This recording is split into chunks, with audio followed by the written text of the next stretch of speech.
Of our audience to the broadcast, and those of you who were watching the Giants and the Dodgers. We are just underway after that Giants victory over Los Angeles. No score, bottom of the first. We just saw a 2-out triple by Starlin Castro, who is now with the Nationals, and a 1-1 count on Howie Kendrick. And the MVP of the NLCS, Kendrick, was a big piece last year, and when the Nationals are healthy and all here with Juan Soto, he's going to be counted on to back up and protect Soto in this lineup. For those of you just joining us, and then we'll move to the present. We already talked about Steven Strasburg not pitching in this one. He got an injection in the thumb in his right hand. He has a nerve issue there, felt tingling in his thumb. So instead of Paxton and Strasburg, it's Paxton and Eric Fedde. He pitched around 2 errors in the top of this first. Here comes a 1-2 and grounded foul. The count stays right there. Well, the beauty of the new rule change and the DH in the National League allows this man to play more often. As an older player last year, they were trying to keep him off his feet, and they can do that from. He doesn't have to play defense all the time. They can DH him a few times, and I think the National League and the West and the rest of the National League is going to benefit big time from this new rule change for this year. Universal DH 1-2 pitch is lined into center, and right there is Hicks. Perfectly positioned to help Paxton get around the 2-out triple by Castro. After 1 on a beautiful night in D.C., no score.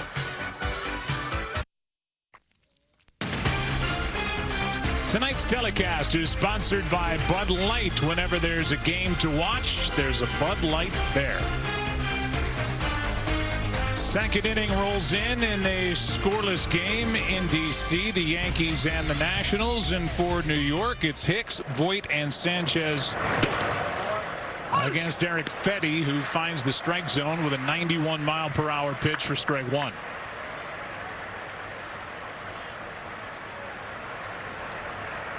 Aaron Hicks had the surgery on his right elbow, Tommy John surgery, and was rehabbing during the typical spring training, got the extra time. Spring training was shut down in the second week of March, and so here he is ready to go at the outset. And that's really the case for a lot of these Yankees, John. They had Aaron Judge out with that fractured rib. Stanton was out with a pulled muscle in his calf. Paxton, tonight's starter, wasn't ready to go, but with the season starting here at the end of July, this is as healthy as the Yankees have been in a long time. Yeah, bad news for the rest of the league, because started the season in a regular 162. I thought they were in a little trouble because it was going to take quite some time, and they were going to ask a lot of people to cover for them while they got healthy. That's not the case, and they definitely are poised to make history in a 60-game schedule. And it's down and away, 2-2. Well, Fedde's trying to get that changeup over, because that is the one pitch that's the kryptonite for Hicks. He does not see the changeup well off of right-handers and swings and misses a lot on that pitch. Got ahead of him, and he's missed with 2 straight changeups.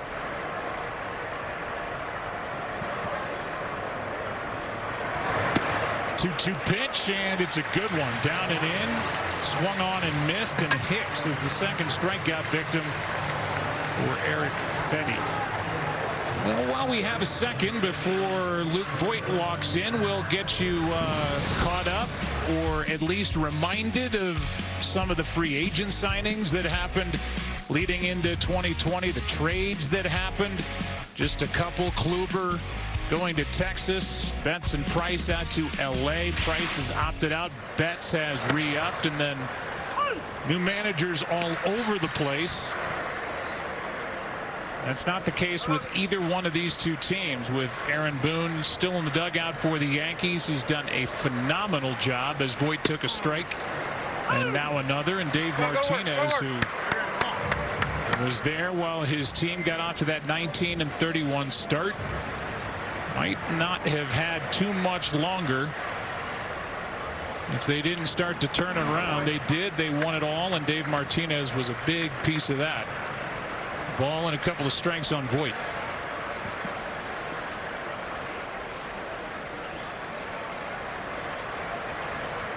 Third year in the corner of the dugout for the Nationals for Martinez. That is strike 3 called, and now back-to-back strikeouts for Fetty. And these are a few of the faces that are sprinkled in. 10 new managers this season. That's tied for the most all-time since '03. Joe Girardi, longtime Yankee manager, is now in Philly. Joe Maddon is with the Angels. Here are the players that opted out, and this isn't the entire list, but certainly notable players. There's been plenty of change, and then you have that almost 4-month layoff with spring training shutting down, and you feel, John, like you have to start all over and remember who's where. It's been an amazing job by the whole league so far. I really thought there would be some players that might have gone in the wrong direction with the unknown in their workouts, either pouring too much into their workouts, getting too big, too stiff. But I think everybody looks great, and they balance that unknown time in their life by staying in relatively great baseball shape. That is fouled away, and now Fetty is in a spot where he could strike out the side. Gary Sanchez at the plate. He was also one who was a bit nicked up during spring training. The first go around, had a bad back, is trying to learn a different way to catch and receive pitches. He's worked with Tanner Swanson, who was formerly with the Twins. You know, catching is one element of it, John. Sorry to interrupt. And the other part is what he does at the plate. And there really isn't anybody more productive swinging the bat at this position. Absolutely. And I think as difficult as this year has been, and it's been difficult on everybody, and we can't wait to get back to normal, the time off has been so huge for a lot of guys in this game, refreshing their bodies. There's one up the middle, played perfectly. Castro makes the throw to first, and it's a 1-2-3 second for Eric Fetty. He's pitched well. No score. Yankees and Nats. Tonight's telecast is sponsored by Rocket Mortgage. Home loans that fit your life. Rocket can. As we welcome you back to this matchup between the Yankees from the AL East and the Nationals from the NL East. James Paxton is back to work. Got around a 2-out triple by Castro in the first inning. And as Asdrubal Cabrera, Kurt Suzuki, and Carter Kieboom will bat here in the second for Washington. That is down for ball 1.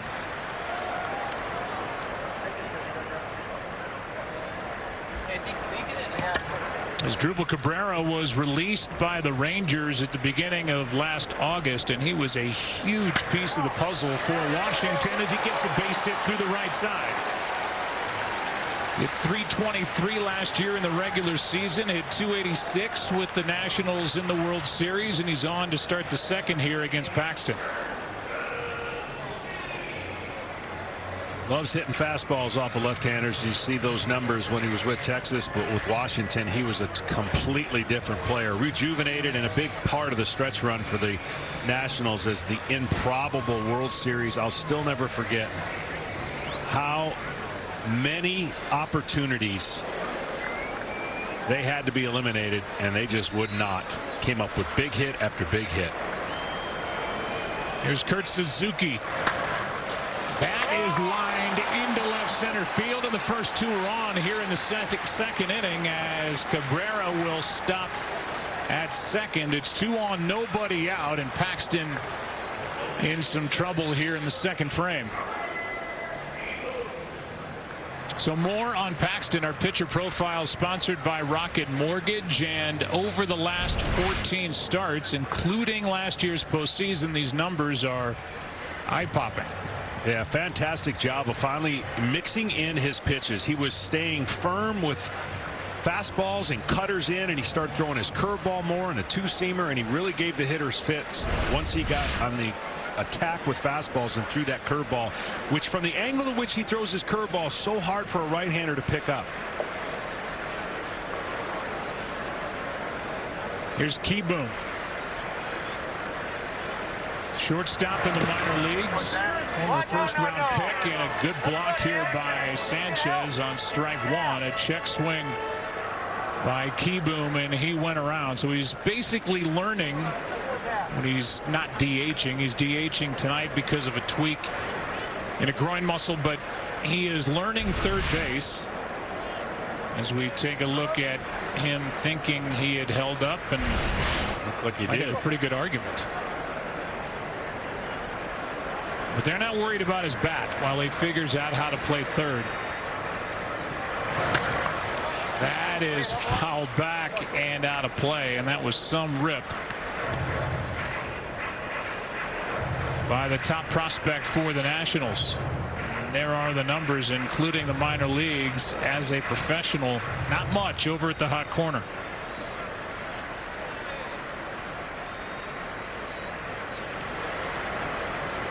Got up for 11 games last season with the Nationals, hit a couple of home runs. Here's the 0-2. Down and in. So there's that cutter that looks like it's going to be a fastball and then disappears inside. He was trying to get the youngster to overswing on that one.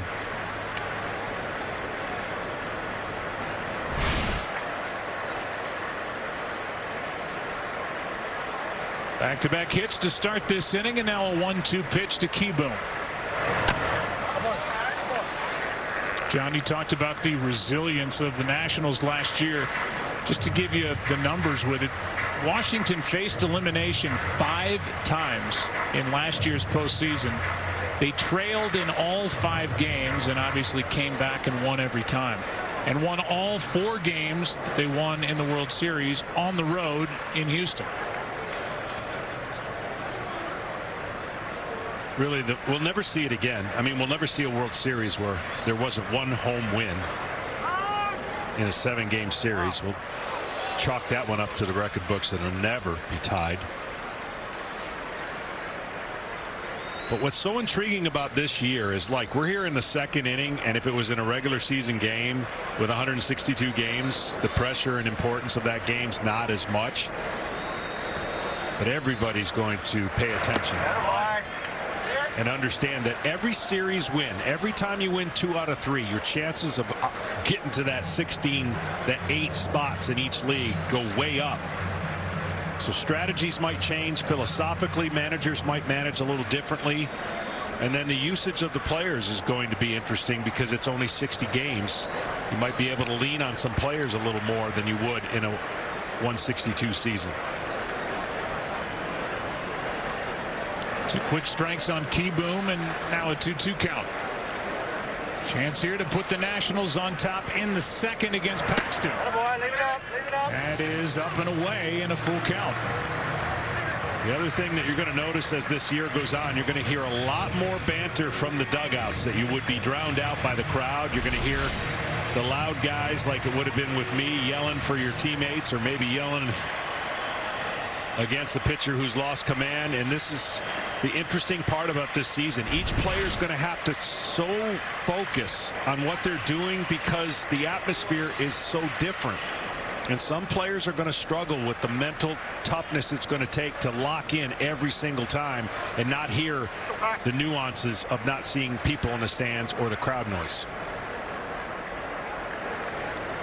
Here's a 3-2 pitch.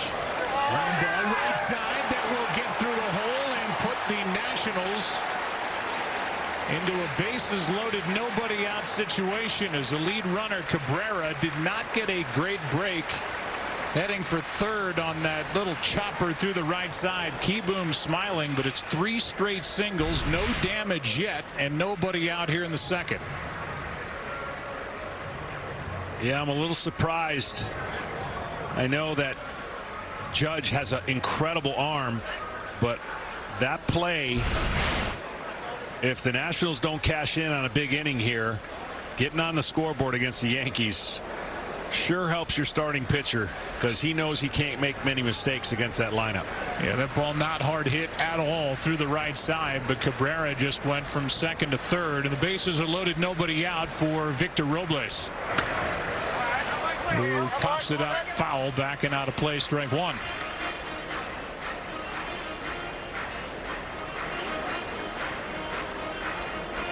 Robles, 23 years old. He got to the reboot of spring training or summer camp, whatever you want to call it, late, but was ready to go, and now he's in the hole 0-2 after going 0 for 2 in the season opener on Thursday. See, and this becomes a bigger at bat right here. Bases loaded, nobody out. And of course, Paxton's going for the strikeout. He's going to elevate in the zone and try to get the strikeout / pop up. But somehow, some way, you got, even if you ground into a double play, you got to get a run and not put it on the next guy. You got to find a way to make contact.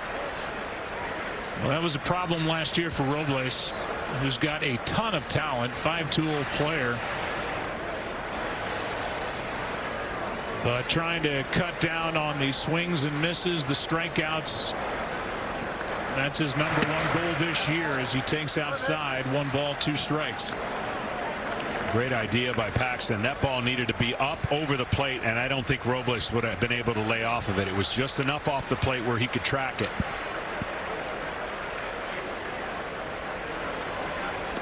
Victor struck out 140 times last year, walked just 35 times. Set up here.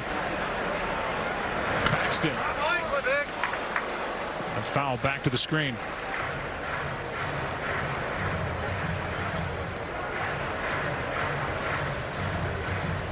The stuff of James Paxton can lead to a lot of strikeouts, and his strikeouts to 9 innings pitched ratio a year ago set a franchise record for the Yankees.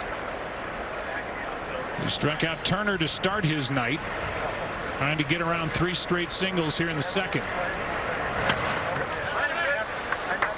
93 from Paxton. The count stays at 1-2.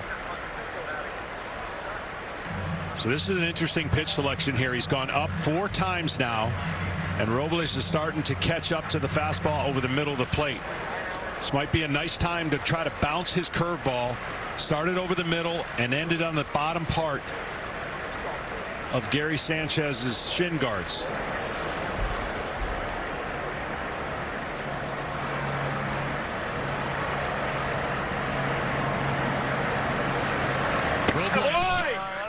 There's that pitch. It was down. Robles lays off, and the count 2-2. And the problem with it was the right pitch selection, but it didn't cover the plate enough. It started inside, and he recognized it really quickly that that ball was going to be a ball. If he gets it out over the plate and bounces it in the middle of the plate, you can see where that spike spinning breaking ball again wouldn't have had a chance. That's foul. Pretty good at bat being put together here by Robles with Michael A. Taylor on deck. The last 2 hitters for the Nationals have proven to what we talked to Dave Martinez, and what he was stressing in summer camp was we've got to put the ball in play and play defense. We've got a great pitching staff. That's the best way we can help our pitching staff. And so far the last 2 hitters have battled after getting down 2 strikes early.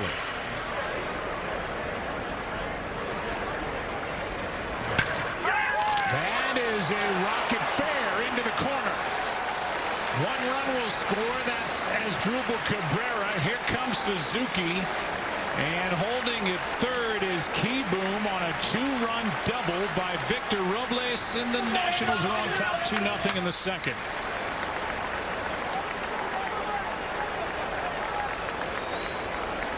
That's as good as it gets.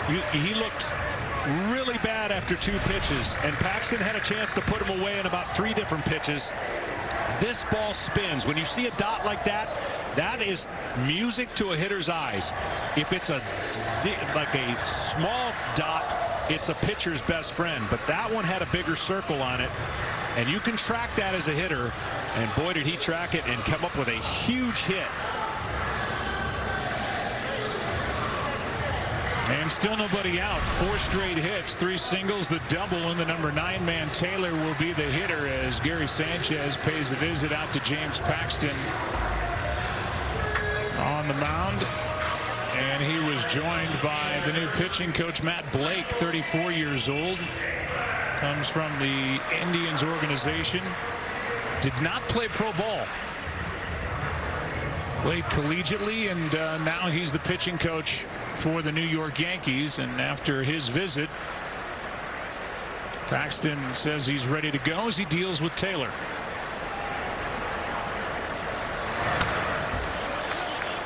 Strike one.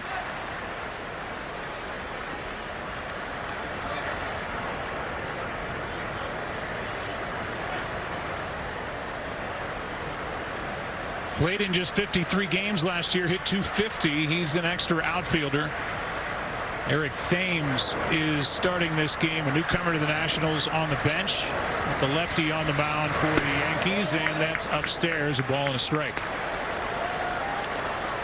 Taylor trying to make the most of his opportunities. They've gotten far and few between, but when he gets in there, he's an athletic outfielder, and he is really starting to improve as a hitter. Huge prospect coming out, and of course Bryce Harper, and now Soto. That's strike two. Well, he's now 29 years old. He's been up and down starting in 2014 when he made his major league debut.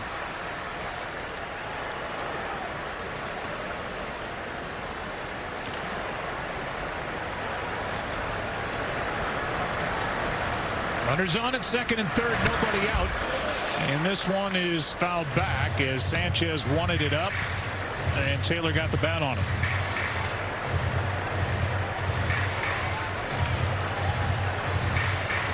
Well, the Nats really made James Paxton work. James has gotten relatively easy 2 strikes, but then it's been a little bit harder to put the hitter away. That's popped up, and it will get out of play. You saw the right-hander, a rookie, Michael King, getting loose as the pitch count is getting up there. Still nobody out in the second, and up to 38 pitches for Paxton.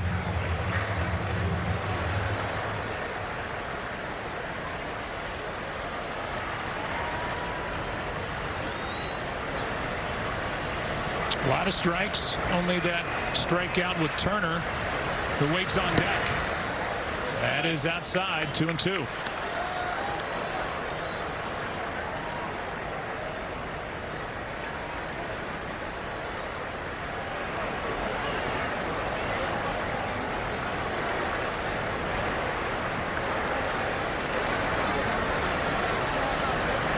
The next to Taylor is inside, so again, no problem getting to 2 strikes, but Paxton not being able to put anybody away so far. Amazing, really, because his stuff has been pretty good. It's a location issue with a couple pitches after he'd set up the hitters that would have put him away. But give the hitters, the Nationals, a little bit of credit, fouling off some pitchers' pitches and working the count back to neutral. That is going to get back to the backstop, but thrown so hard nobody can advance. It's ball 4 to Taylor, and the bases are loaded again. And the first walk handed out by Paxton.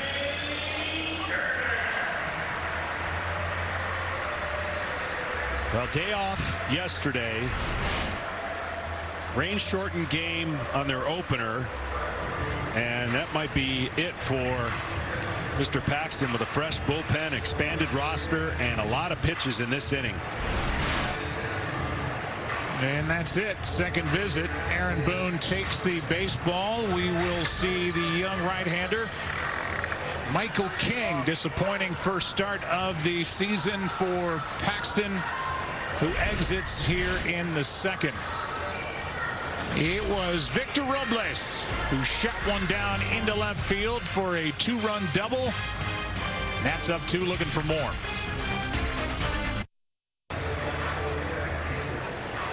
Well, James Paxton goes an inning plus, does not record an out in the second, allows so far 2 runs on 5 hits, but responsible for all 3 runners on, a walk, a strikeout, as the right-hander King takes over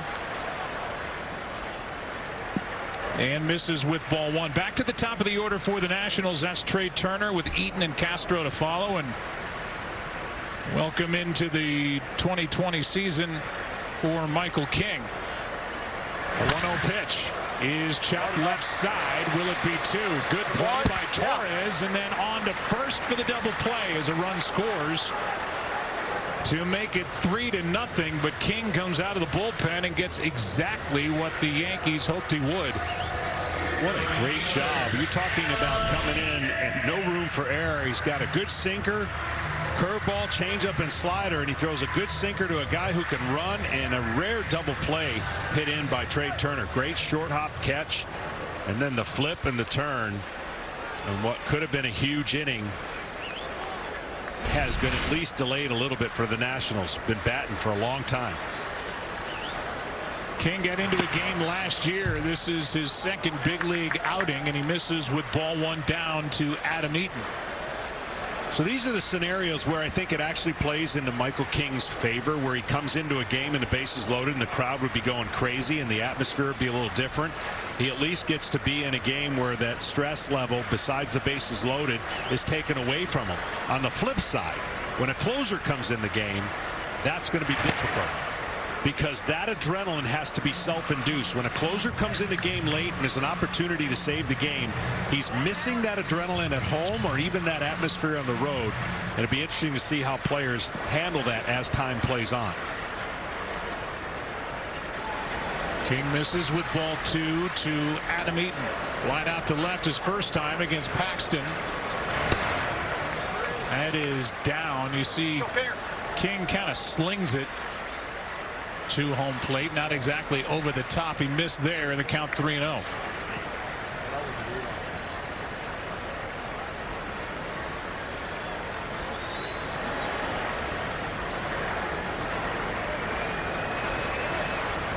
Is Eaton swinging against the rookie on 3-0? Not there in the count 3-1.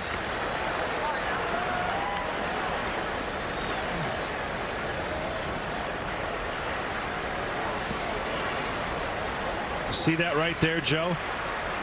I'd struggle with that right there, where the players have to sit because of the new rules. Yeah, we're going to have to explain that as we go through.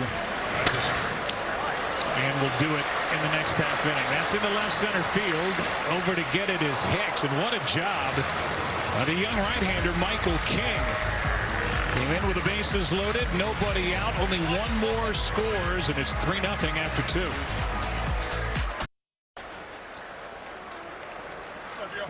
Well, the young right-hander Eric Fetty has outlasted James Paxton already in this game. 3-0 as the champion Nationals are on top. We move to the third inning, and Fetty fires a strike into Gio Urshela. Came out of nowhere to take over the third base job last year. Had a great year, hit over 300. That catches the corner, 0-2, and we are pleased, as we always are, to be joined by Max Scherzer, three-time Cy Young Award winner and now world champion, from just outside the dugout. Max, how are we doing? Good. How are you guys? We're doing well. You know, interesting night for us with our crew all spread out, and I guess it's kind of different for you, Max, huh? As you're not in the dugout, you're not really allowed to be in the dugout. You got to watch from where during the game? Yeah, I'm sitting here in Delta Club. It's kind of weird to watch a game. It's weird to watch a game than it is to play the game. When you play the game, it feels like normal for the most part. But watching it from the stands, that's definitely weird. So you're in the Delta Club. Is there like bottle service in there, or what are we missing? I'm trying to find a waiter to get me a drink. I'm dying for one. 1 ball, 2 strikes on Urshela, and a ground ball left side, and Turner booted it. Will be an error, his first of the year, and boy, Eric Fetty, we're going to talk, and here's a runner going down to second as this ball got away, and a little loose play here defensively as that ball trickled away as Fetty was going for it, and down to second with heads-up base running is Urshela. What happened? You have a better view of that than we do, Max. I don't even know what just happened. Well, good. I was looking somewhere else. I'm supposed to look at you at center field, and then all of a sudden the ball's going to the dugout. Well, there's the initial error, and that's just your basic routine error. But then the ball got loose on the infield, and credit Urshela with being aware and got down to second. He's there with nobody out. Here's Gardner. He takes a ball. I was just going to ask you, Max, about Fetty. He's got an opportunity here tonight, former first-round pick, and man, he's looked good here so far. Yeah, his sinker looks really good tonight, and watch him through the whole summer camp. His off speed is also really, I feel like, played up a lot. He's worked on trying to throw cutters and sliders, and to me, that's a huge part of his game, because if he can establish making the ball go both directions, that really opens up some doors for him, and really to have some success. Well, here's what happened. The ball came back in, and it kind of short-hopped Fetty. And Urshela, I mean, that's no routine effort there by a base runner. And down to second he went as that ball got under the glove of Fetty. Here comes a 1-1 pitch to Brett Gardner. That's down. All right, now be honest, Max. Last year during the World Series, you were scratched before Game 5 with what, muscle spasms or stuff going on. Did you think in your heart of hearts that you would get back out there and pitch again in that World Series last year? I knew there was a chance. I knew I wasn't pitching Game 5. I knew that day I wasn't pitching. I mean, I've had these little neck spasms. Every now and then I can get one, and they're pretty nasty. I mean, you can't move your neck. But usually after about 48 hours, 72 hours, you can usually get them alleviated. And so when you start doing the math, Game 5, off day, Game 6, I knew, hey, we still had a chance for Game 7. Here's a fly ball into right. Back is Eaton with room. That's out number 1. Urshela will tag and go to third. And he is there with 1 down. So you come back, you pitch. Your partner in crime and Steven Strasburg does what he did following you. That was an unbelievable run. We were just talking about it. 5 times your team faced elimination, and you end up hoisting the trophy. That was amazing. Yeah, I mean, just an incredible group of guys. The way we all play together, no one backed down in any situation. Everybody had a chance. Everybody stepped up at some point in time and helped the team win. Didn't matter if you played well or played great. Everybody found a way to chip in to get something done, and that's how you win. You have to win as a team at this level, and we were the epitome of that.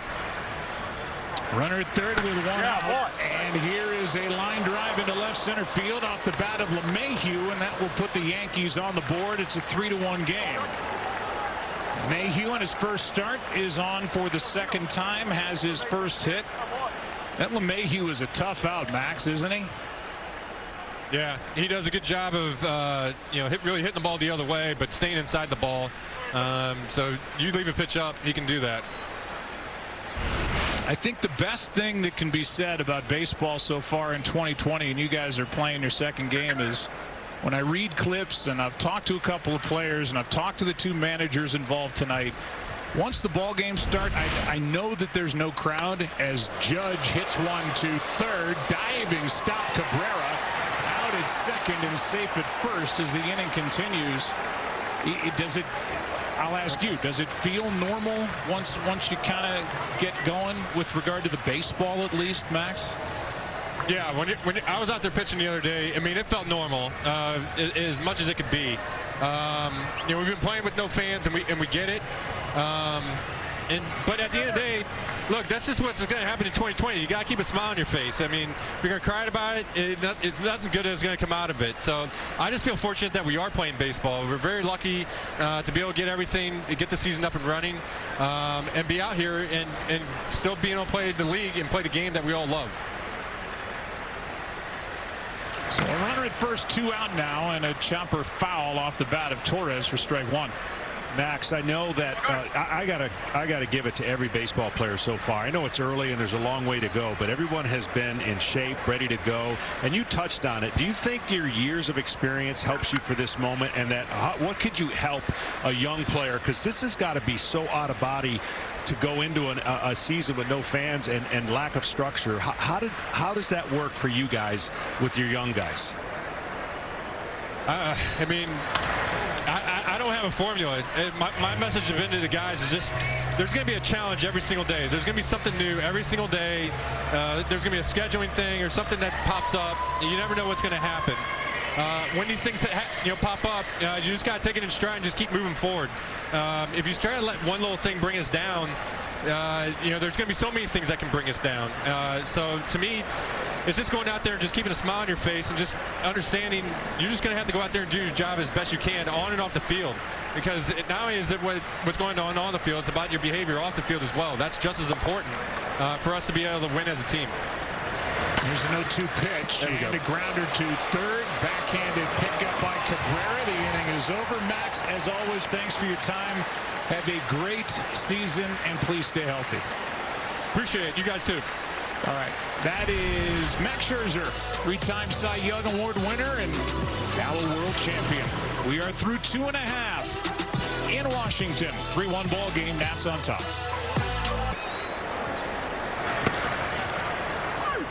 Starlin Castro first up, tripled his first time as we start the bottom of the third. Michael King did a fantastic job. Last inning, came on with the bases loaded, nobody out, got a double play ball and then a fly out to end the threat. It's a 3-1 game as the Yankees just got their first run. And by the way, there have been 4 errors committed now behind Eric Fetty as Trey Turner got 2 on 1 play in the top of this inning. Here's a foul to the right side and Voit is there for New York. 1 down. Bud Light is giving baseball fans everywhere a chance to win a 2020 authentic home run ball. Check out the hashtag Bud Light Homers on social to learn more. Must be 21 or over to enter.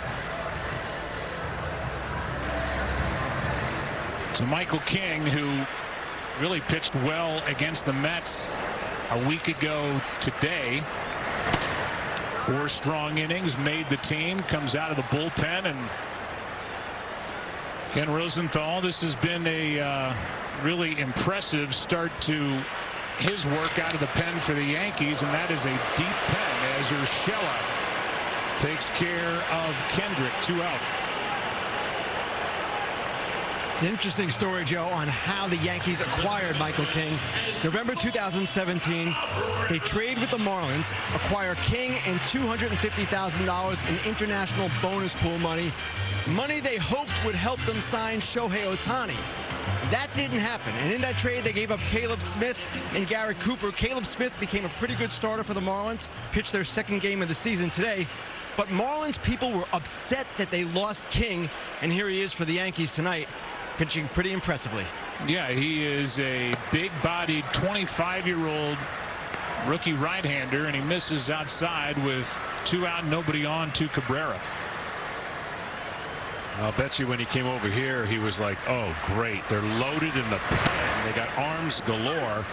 But this season, with the extra roster spots early on, and then, of course, down to 28 and eventually 26, he's been given this opportunity. In the minor leagues, he had a 28-19 record, but he is trying to make it as difficult as he can to not be sent back down. Well, this is going to be a tough play as LeMahieu had to wait for Voit to get to the bag, and it's a 1-2-3 inning. 5 faced by King. He has retired all 5. He played 3-1 Washington. Tonight's telecast is sponsored by Geico. 15 minutes could save you 15% or more on car insurance. Geico. And by Hankook Tire. Never halfway. 3-1 ball game. Top of the 4th inning rolls in, and the 4, 5, and 6 hitters for the Yankees against Eric Fetty, who throws pitch number 44, and somehow that looks like it crossed up Suzuki, and it came back and hit the home plate umpire with nobody on base, and that's ball 1, I believe. The pitch wasn't that bad either, John. No, he was expecting a different pitch. There's no way. You watch the glove action of the catcher and watch where this ball goes. He's expecting it to move, and then at the last minute, the umpire wears it, unfortunately, and that is not a fun position because you're not sitting there anticipating a ball's ever going to hit you without a glove. I mean, that hit him in the left breast pocket where the lineup card is kept, and maybe a little extra padding in there because of that. And then he's got the chest protector underneath the shirt, checking the Sharpie to make sure it's not shattered, and I don't know how it isn't. Wow.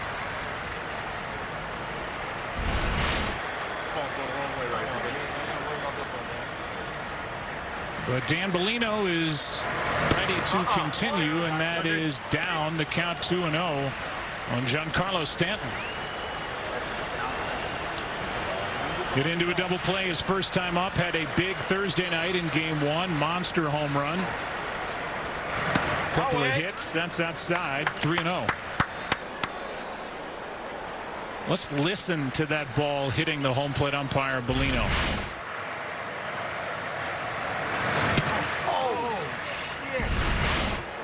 Wow. And the ball is just tattooed. Stanton hits it to the back of that tarp in left field, and this is a one-run game, and John Smoltz back into camp in better shape, a little leaner, and has that paid off here at the start of the season? Yeah, he's looked way more athletic in the box, not as robotic. I mean, these are huge men that the Yankees have, and I asked Aaron Boone, was it noticeable when he came back for the second camp and the leanness that he had? He said absolutely it was noticeable, and it's showing on the field already. What a great start for him. I mean, you just can't hit a ball any harder. It traveled 417 feet. Hit against that tarp, might have broken a seat out there if the tarp wasn't on it, and that's a total of 876 feet of home runs on 2 swings that Giancarlo Stanton has put on the board so far 2 games into the season. Wow. First pitch is strike, and now a ball outside. 1 ball, 1 strike. Well, him and Mr. Judge are dominating the StatCast era on exit velocity and distance. They basically have a stronghold of all that have hit. They got base almost 60-70% of them. Good pitch here, fooled Hicks in the count 1-2. Fetty's been as good as you can be with the fastball away. He's painted, and he has made pitch after pitch, and unfortunately on a 3-0 count. It's a mad dash for that souvenir.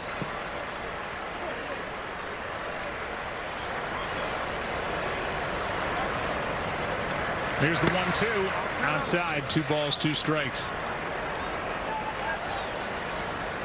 That was the home run ball that I'm not sure is still round after Stanton hit that one into left. Played just 18 games last year. Different injuries slowed him. This one is a rocket through the right side off the bat of Hicks, and here come the Yankees with this loaded lineup. Tying run is on, nobody out against Fetty here in the 4th. Well, 3-0 pitch, and he was sitting all over a fastball, and he got it, and this was crushed, as you mentioned, Joe. I mean, he doesn't have to worry about most of the ones that he hits on whether or not they're going to clear the fence. That is absolutely crushed. And then gets the handoff from third base coach Phil Nevin. Check on the runner Hicks. He's there with nobody out, and Luke Voit. Well, if the Yankees come back and win this game, it's going to be strictly because Michael King's job with the bases loaded and nobody out. And what was already looked like it was going to be a huge inning, and Washington only got 3. That is not sharply hit. Left side, the force at second, and not in time for the double play. Closer than you might have thought when that ball was hit, and it's 1 on, 1 out. Ken Rosenthal, the guy who's now standing at first. Luke Voit is leaner, and John just talked about Giancarlo Stanton coming back as a leaner player, and boy, he looks locked in. He does, Joe, and I don't know if it's overstating it to say that calf injury he suffered early in spring training might have been a turning point for him. Remember, as you said, he played in just 23 games last year, including postseason, and that injury, after he came into camp, he thought in great shape, left him frustrated, embarrassed, basically at wit's end. He committed to a new training program under Eric Cressy. He's the guy the Yankees brought in to be their new director of health and player performance, focused on getting leaner, more explosive, more athletic during the shutdown in Tampa, where he was training with several teammates. And right now, he is about 10 pounds lighter, maybe even a little more, back to his playing weight when he was with the Marlins. He didn't need to work harder. He's one of the game's hardest workers. He just needed to work differently. Yeah, he was the National League MVP in 2017, and then he was dealt. Played 159 games. That's always been the big issue for Stanton, or at least has been since he's been with the Yankees. 59 home runs, 132 RBIs on that Miami team. But if they get this kind of production with Torres and Judge and Hicks and Sanchez, who just popped out on a ball off the end of the bat, LeMahieu, who finished second last year in the batting race in the American League, that is the definition, John, of being loaded in this lineup. It's the most imposing lineup a pitcher can face from a physical standpoint. I mean, you look at everybody. That's the tallest lineup's got to be in baseball history. It has to be. I mean, you've got LeMahieu, who's huge as a second baseman. Voigt's not small. Urshela is big.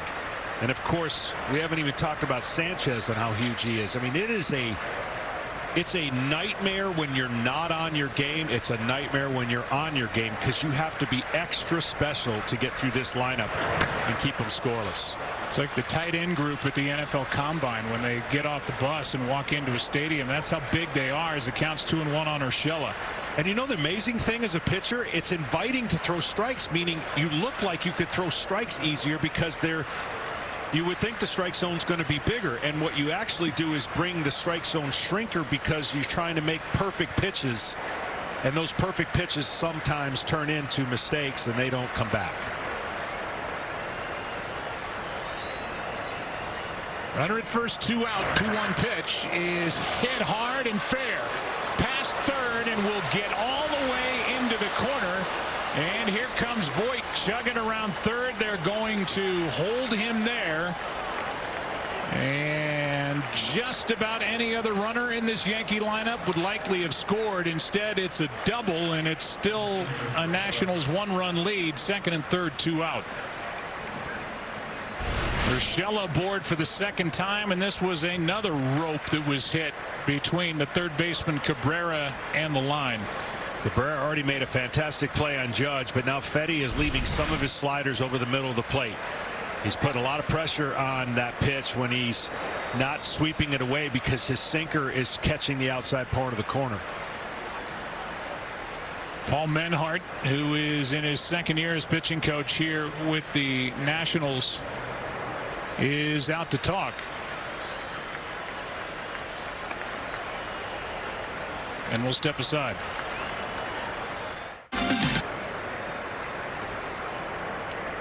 John was talking about the size of this Yankee lineup just with regard to height and weight, and they are big, as Brett Gardner, who is 5'11" and under 200 pounds at 195, takes a strike, but he's coming off a year where he hit a career high in home runs with 28. Voigt the runner at third. Runner at second, Urshela. 3-2 Washington on top with 2 down in the 0-1 pitch. Just missed. A ball and a strike. Perfect pitch right there. Didn't get the call on that corner. He's been getting more of the calls on the outside corner to a right-hander. But this is perfectly placed. If you can, you want to try to get Gardner out with curveballs.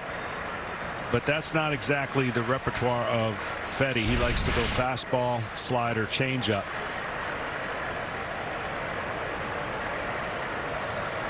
Here's a 1-1 pitch.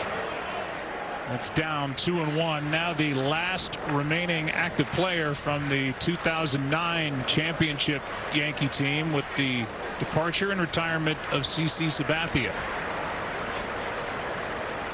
Signed last year to basically be a fourth outfielder, but not just had the career high in home runs with 28, but RBIs with 74.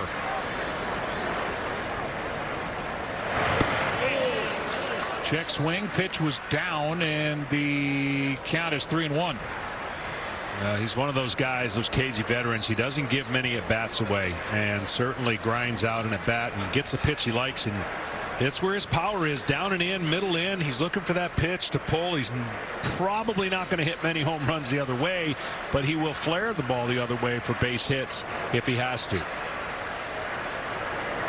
Count in Gardner's favor, and that is ball 4 to load him up. And the first walk of the night issued by Fetty.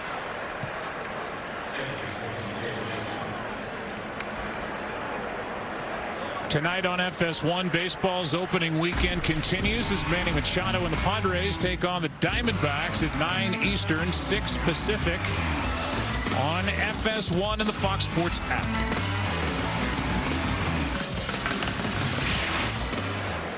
First place Padres. But a good young team.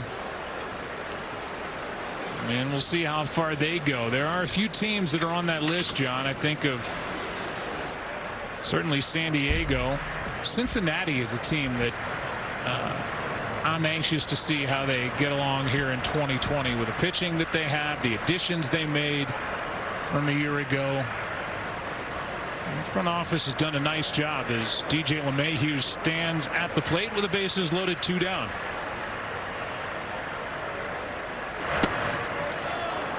Strike 1. Safe to say that for the Nationals, this is the game right here. This is a professional hitter that with these situations, as you see, it just lights him up. He is the best they have when this runners get in scoring positions. 0-1 pitch. Perfect delivery by Fetty in the count, 0-2. You can't shift Mr. LeMahieu because he sprays the ball all over the place. He loves going to right field. He doesn't pull it a lot, but he just painted him with 2 outside fastballs. It's so tough to go 0-2 inside right here. Let's see if he throws a slider off those 2 fastballs away.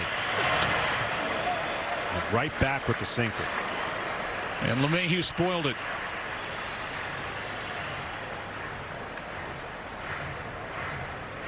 This was Eric Fetty's normal day to start as they stretched him out.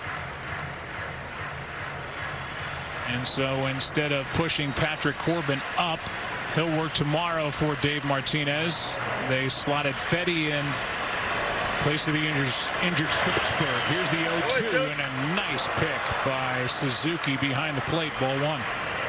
That's what you're tempted to do. You're tempted as a starting pitcher against LeMahieu to make your best slider you ever thrown, and you pull it because you want it to be away. You're trying to get to expand the zone. He just doesn't give up that many swings outside the zone. A changeup against him off right-handers. Reaching for it to the right side, and Kendrick is good with his toss. This time the inning is over. And in the frame, just the 1 run. It was long and it was loud off the bat of Stanton. 3-2 Nationals on top into the bottom of the 4th.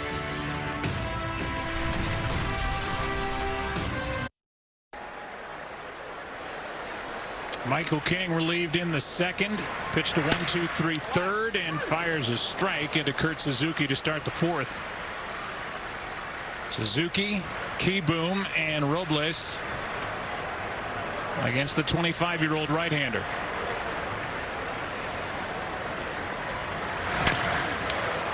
Left side foul, strike 2.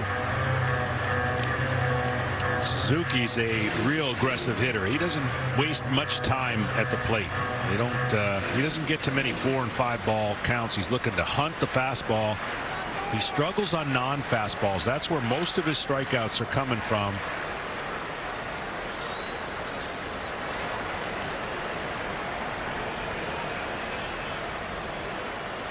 Two. He also looks like he's got a glove that's right out of the box.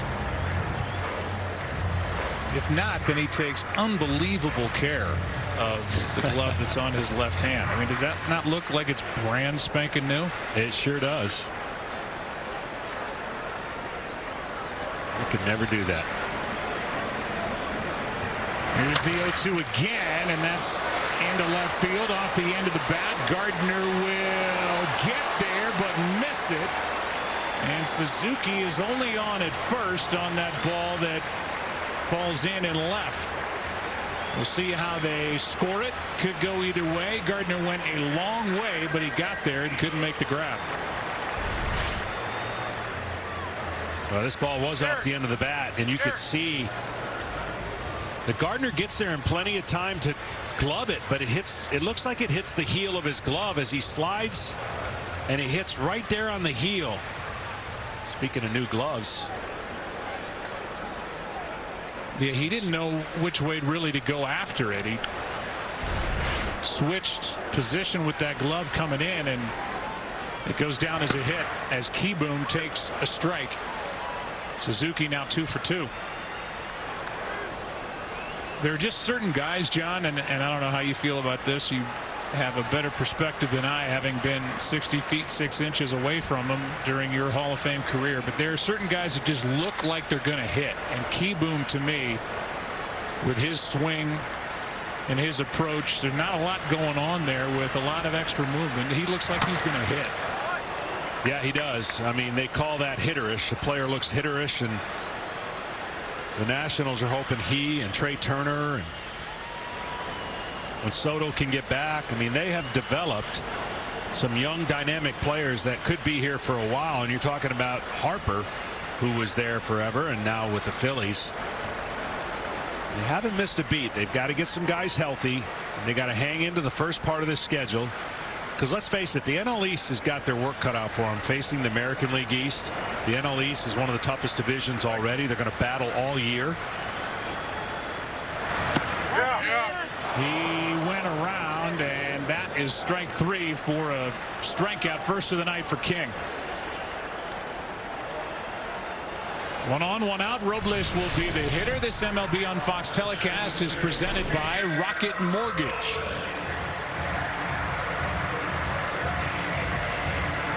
The batter will be Robles.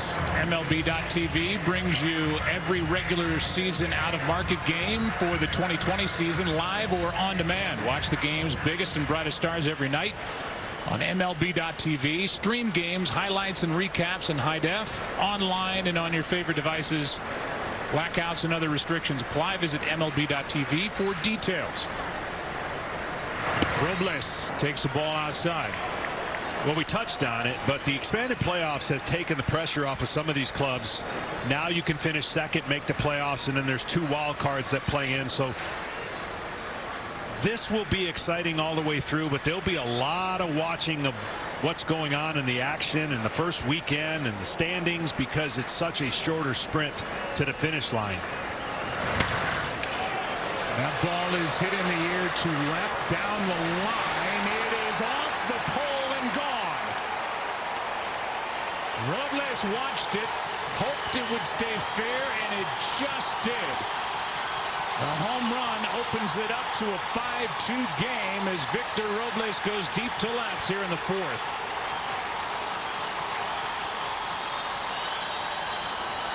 Well, when he hit it, he wasn't quite sure. He looked for a moment and didn't know if that ball was going to keep hooking. And the celebratory action today, and limited players that are in the dugout, and he takes this swing and just barely hits the pole. And I'm looking to see which players. There's a lot of players, Joe, that play with a lot of flair and emotion and feed off the crowd, and I think there's a feeling out period that's going to happen the first week or 2, but I'm looking for the player to start showing the same type of motion even though there's not fans in the stands. It seems awkward now, but there's a couple players that come to mind that when they get going, it'll be fun to watch them react. And then the phantom high fives, the no hugs, the new world order here in 2020, and a fly ball into right. Judge is there for out number 2. Off the bat of Michael A. Taylor. John touched on it. There will be a total of 16 teams in the postseason in 2020, 8 in each league, instead of what we had before, which were 10. So 16 teams of the 30 teams in the big leagues as Turner pops it up on the right side of the infield, and we'll go through that. And we still have to tell you about where the players who aren't in the lineup have to sit. The answer is not in the dugout, but a 2-run shot by Victor Robles makes it a 3-run lead again for the Nationals. It's 5-2 after 4.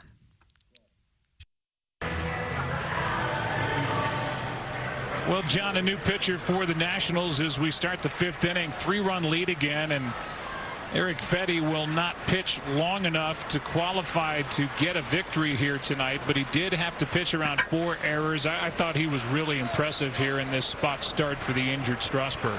He did a great job. He commanded his fastball away for the most part, made a couple mistakes, and left with the lead. And here's a man who doesn't have a problem throwing the ball 100 miles an hour. What an arm. There is a shot into left center field, but Judge just got under it, and coming in to grab it is Michael A. Taylor. Big swing and just did not connect as Aaron Judge was right on it, but just missed it as Rainey tried to sneak one past him, could not, but gets a Judge fly ball for the out to start the 5th. And there are the numbers for Fetty. Only 1 earned run, struck out 3. He was very good. Yeah, he did a great job. Biggest at bat of the night. Bases loaded, 2 outs to LeMahieu, and he gets him to ground out. But here's a man who has easy gas, tremendous breaking ball, and when he commands the strike zone, he's going to be such a weapon. His lower half, he could probably push a lot of weight with his lower half, and that allows him to throw the ball like that. Here is Torres, who flies one into center, and grabbing it is Robles for 2 quick outs here in the 5th. So Gleyber Torres is now 0 for 3, 0 for 5 to start the season, and Giancarlo Stanton, who homered his last time up, stands in the way of what could be a 1-2-3 inning for Rainey.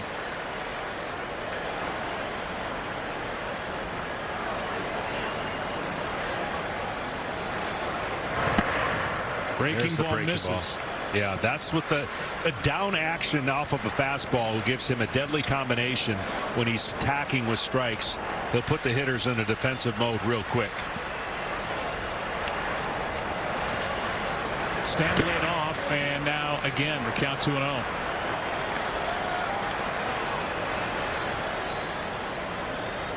With better command, John, you would have to believe that the Nationals have Rainey tabbed as the closer of the future. No doubt, and he'll move down the line as he shows command and pitch later in the games as the season progresses. Daniel Hudson, who was just a tremendous pickup from last July, got the final outs of the World Series, big piece of the puzzle, signed a 2-year deal to come back. He's more than a placeholder. He is very good himself, but Tanner Rainey has got the stuff that you see the back end of a bullpen. And here's a 4-pitch walk to Giancarlo Stanton, who's on for the 2nd time tonight. And what happens with today's pitchers, because they're taught to backspin the ball as firmly as they can, in other words, throw it, let it eat, and then spin it as hard as they can, the emphasis on throwing strikes is not as great. So if they can get it in the general area, and the hitters with their ability to try to launch the ball, there's your swing and misses. And you got to avoid cutting the baseball and actually having that backspin that we saw the first 2 hitters just missing the fastball. Hicks takes high for ball 1. Aaron is struck out and singled. Hit the ball hard on Thursday night. His single in the 4th inning was crisp.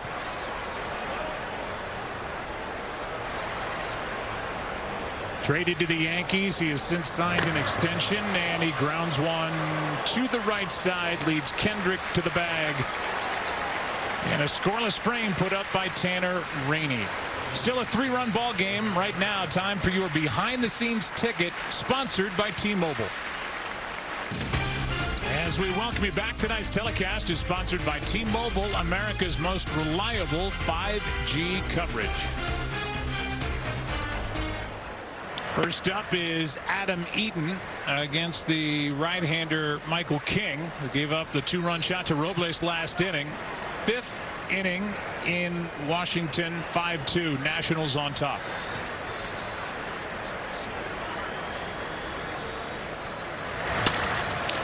That's grounded through the right side for a leadoff base hit for Eaton on for the first time tonight. You heard in that piece, sponsored by T-Mobile, that at least with regard to this crew, the only guy in the park is, I mean, almost literally, but at least on this crew is Kenny Rosenthal. How you doing there, Ken, with all your friends? You good? Joe, I'm really good, and it's highly unusual to be basically the only person in the park during a major league game. The Nationals owner, Mark Lerner, is down there as well. I got a foul ball, no competition. I didn't have to beat anybody to it. And it is unusual. You do hear sounds that you don't normally hear. The crack of the bat in particular when the ball is hit. But at the same time, we're all grateful the sport is back. The vast majority of players have tested negative so far. We got most of the guys on the field. And we're looking at, as long as we finish, perhaps one of the most exciting seasons in the game's history. Yeah, I think we all three agree on that. As the batter is Starlin Castro. Kenny's kind of like, just thinking like Corduroy. Remember the kid's book when he gets locked in the department store and he's kind of got it all to himself?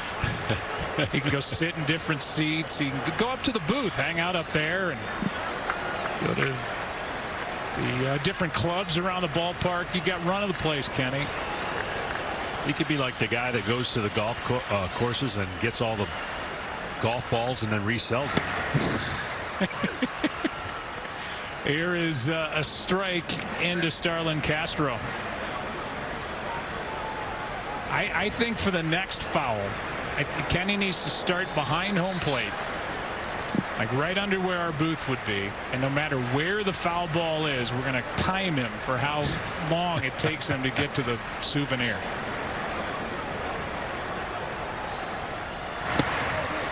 That is down, a ball and a strike. You know, we talked about some of the challenges and the players are facing and getting used to, and spring training at the parks really helped. But the biggest challenge, I think, is going to come mentally. Everybody wants to get off to a good start, but in a course of 162, a bad start's no big deal because the ebbs and flows always work out to what your numbers are going to be at the end of the year. Not this year. You're going to be asked questions early on in the season about your struggles and why or how you're going to get on track. So it's going to take from pitching one bad game to hitting, going 1 for 15, and it's really going to take a discipline to put that aside to know that you're going to get into a hot streak. And getting out of the gate early would be obviously fun for everybody in this shortened season. Yeah, because we're just playing 60 games. As a 1-1 pitch is into Castro and a swing and a miss. Everything's really multiplied by just under 3, 2.7. So a 3-game losing streak is like an 8-game losing streak in a 162-game season. But everything's relative. So you know, you're basically playing divisional games, and then you play the corresponding division in the other league. Here's the 1-2. Swing and a miss, and that is the second strikeout for King. 1 on, 1 out. So some of the rule changes. We've got a universal DH, the 3-batter minimum for pitchers, which was going to be in. Pitchers that come out of the pen, this was going to be in no matter what. 10th inning begins with a runner at second base each half inning, trying to expedite the process in extra frames. 30-man roster to start the season. They have a 60-player pool from which they can choose, and the postseason, as we said, has expanded to 16 teams making it. And I just want second place teams in each division, and then the 2 teams with the best records after that in each league. And Joe, I just want to get everybody to settle down on the 10th inning rule. It's going to work out. It's going to be better for baseball this year. We've already had 3 extra inning games end in the 10th inning. There's going to be action. Like this one gets away from Voigt. And down to second is Eaton. He is going to end up at third base with 1 out.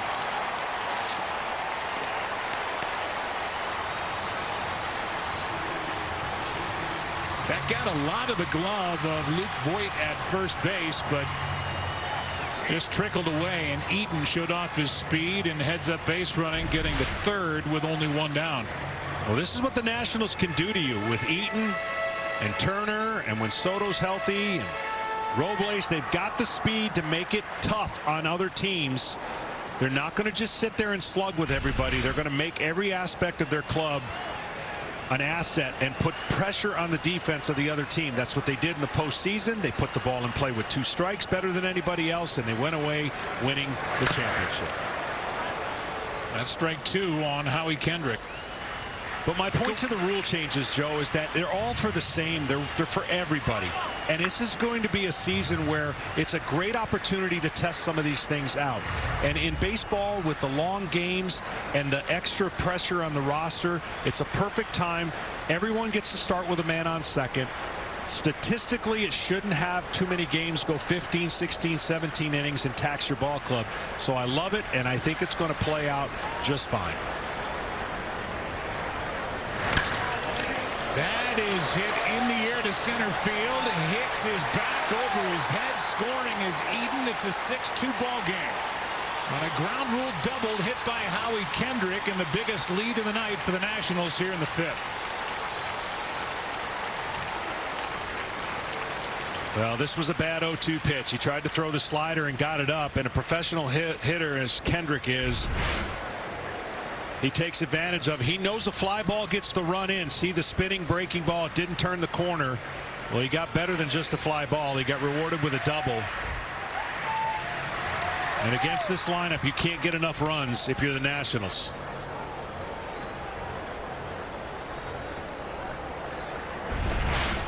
And it looks like that's going to be it, and it will be for Michael King as he is relieved here in the 5th. A lot of good things put up by Michael King. Jonathan Holder will take over in a 6-2 ball game. Runner at second, 1 out here in the 5th. This MLB on Fox telecast is presented by Rocket Mortgage. Run is home here in the 5th inning. 6-2 lead for the world champion Nationals, and Jonathan Holder takes over for Michael King. Spins and looks back at Howie Kendrick, who's on base for the first time tonight after that RBI double ended the night for the rookie right-hander King.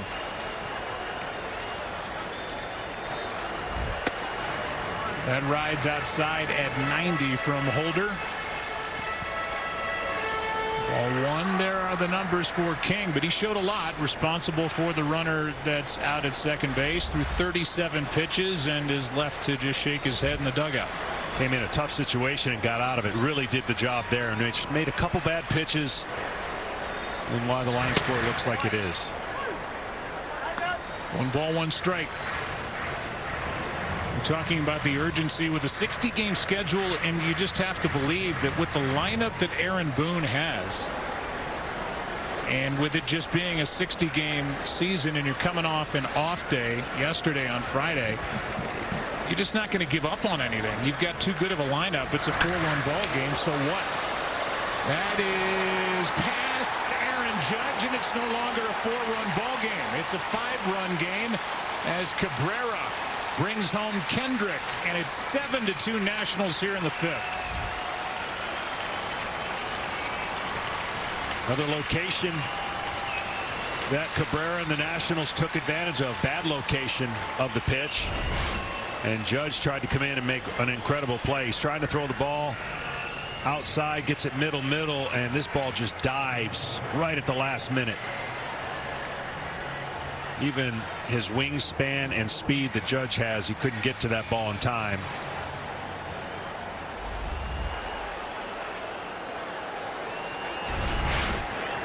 And that means that Michael King goes 3 1/3, allows 4 runs on 4 hits, and now with Cabrera at second, still only 1 out. The batter will be Suzuki.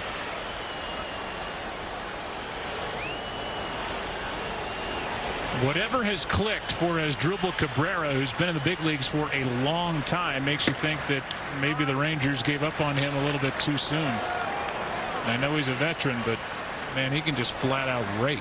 He sure can, and again, the timing of his addition last year, fit in perfectly with the run, coincided with the Nationals getting hot and chasing down that last spot.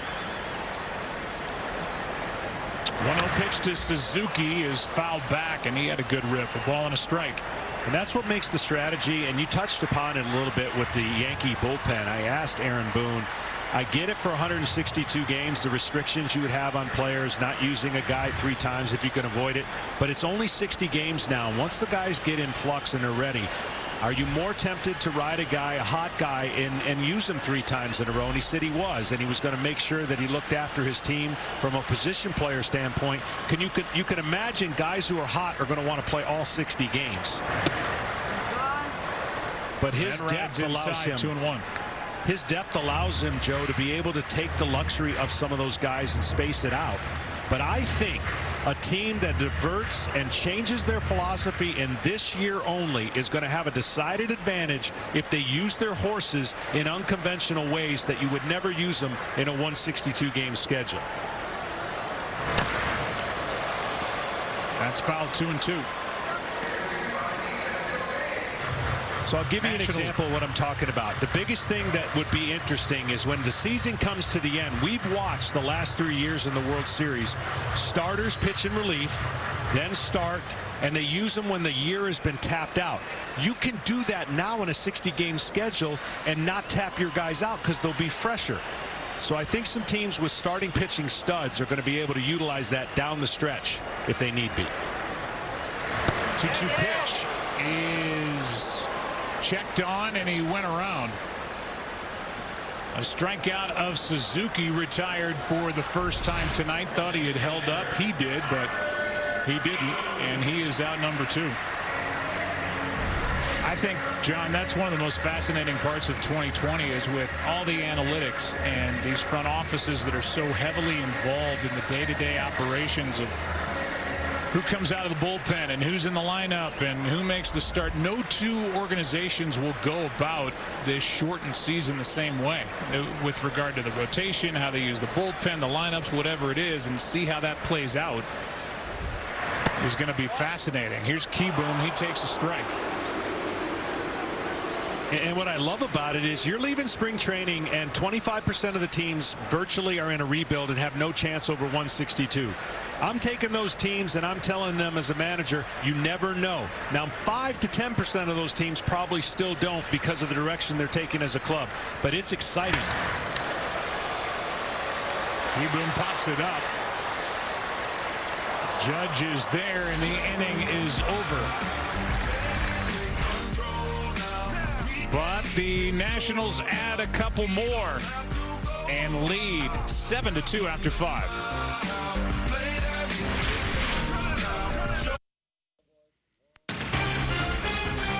Tonight's telecast is sponsored by Capital One. What's in your wallet? Ryan Harper takes over, third pitcher of the night for Washington. Their lead is now 5, biggest of the night. At 3-0 after 2. It was 3-2 after 3.5, and the Nationals have scored the last 4 runs. Here's Harper. His numbers from last season, and Voit greets him with a rocket foul for strike 1 here in the 6th. Well, Harper's going to basically be a 2-pitch pitcher. Curveball is the one he goes to the most, and then the 4-seam fastball is the one he goes second. He rarely throws a changeup. Look for a lot of spinning breaking balls.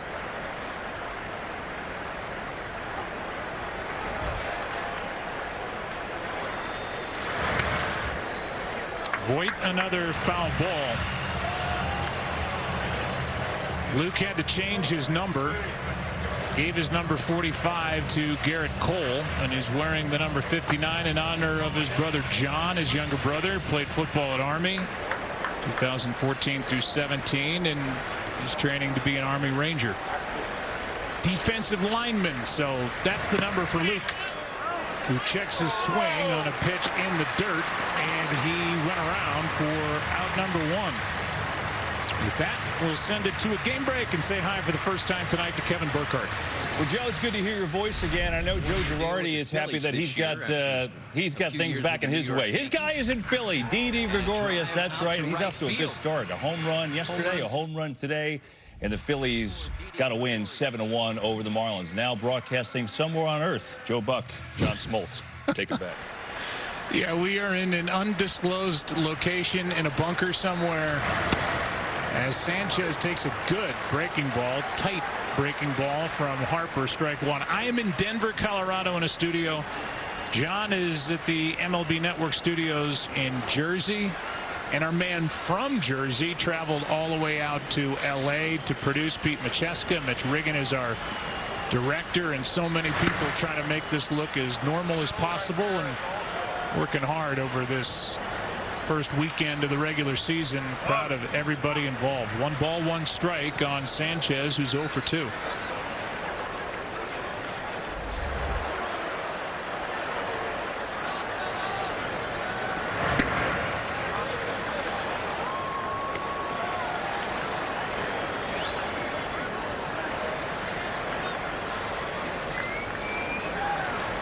We just saw that highlight from the Phillies game with a home run just plastered by Didi Gregorius, who was the guy who took over for the man, the captain, Derek Jeter. That breaking ball backs up and finds a strike zone. 2 balls, 2 strikes.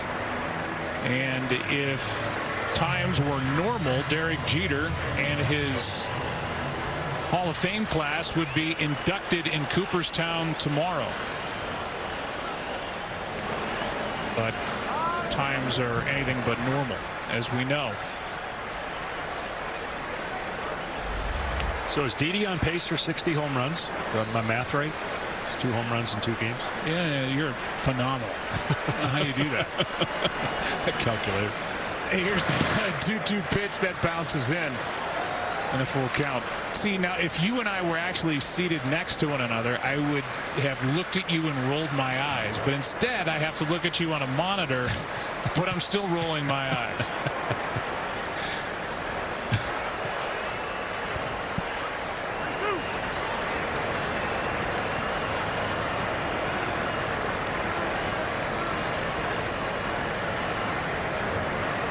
With 1 out, 3-2 pitch and a swing and a miss on another good breaking ball from Harper. 2 down. Well, you can see why he relies on that pitch. It's the go-to pitch on a 3-2 curveball, swing and a miss. He's gotten 2 strikeouts on it. He shows enough of those fastball slash cutters and then just drops this bad boy right down the middle.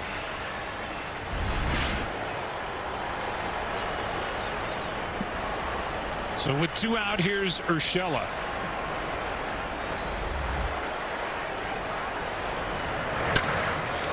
That is to the left side. Backhanded pickup by Turner. Guides it across, and Kendrick gets it on the short hop for a perfect inning for Ryan Harper.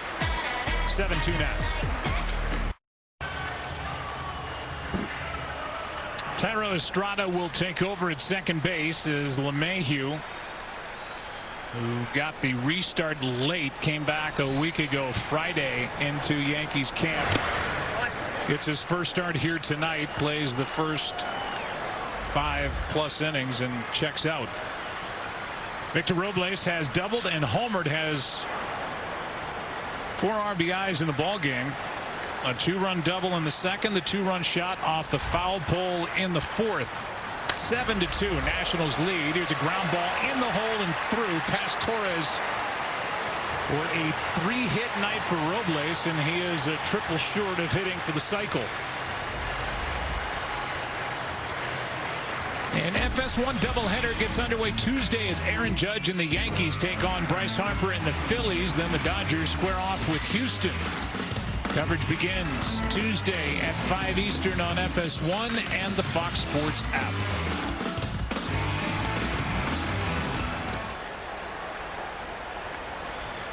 Robles on for the 3rd time. Here's Taylor 0 for 1 with a walk.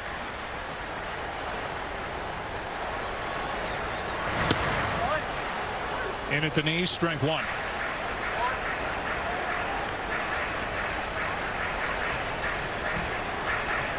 Michael A. Taylor's walk back in the second was the end of a quick night for James Paxton. Looked like he had good stuff, but went into the second inning and allowed 3 runs on 5 hits. Struck out only 1.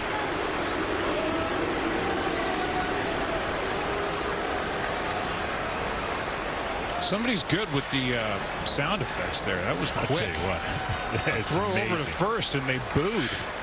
It's amazing the technology and how realistic they can make it.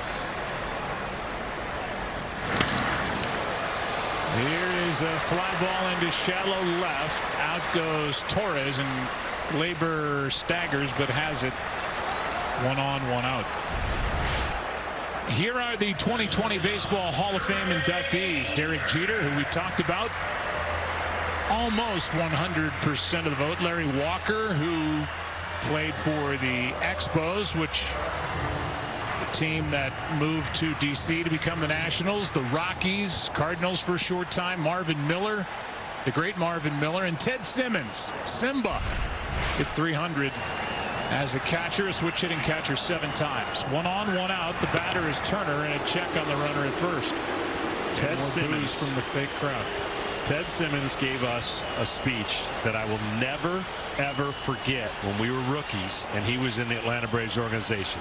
Myself, Glavine, Pete Smith, all the young pitchers were sitting in the barn as he was basically paraphrasing this phrase. There's a pop-up at home plate. Sanchez has it. 2 down. So what he said is Bruce Sutter at the time, you know, the Hall of Fame closer, had a great split finger. And he said Bruce Sutter had it, he threw it. If you've got it, throw it. Because if you throw it, no one hits it, you throw it. If you got it, you throw it. He kept going back and forth about he threw it, and he used these same different words, and he did it for about 3 minutes. And after he was done, I turned to Glavine, I go, do we have it? Should we throw it? I had no idea what he was talking about, and had to be explained to me later about, hey, if you got a pitch that works and no one can hit it, keep throwing it. And that's what Bruce Sutter did. But you talk about a head spinner. Ted Simmons, one of the most intellectual, brilliant, savant minds in our game. Just a great player, a great guy. And a guy who's been in front offices after a tremendous career that is sending him to Cooperstown. Well deserved.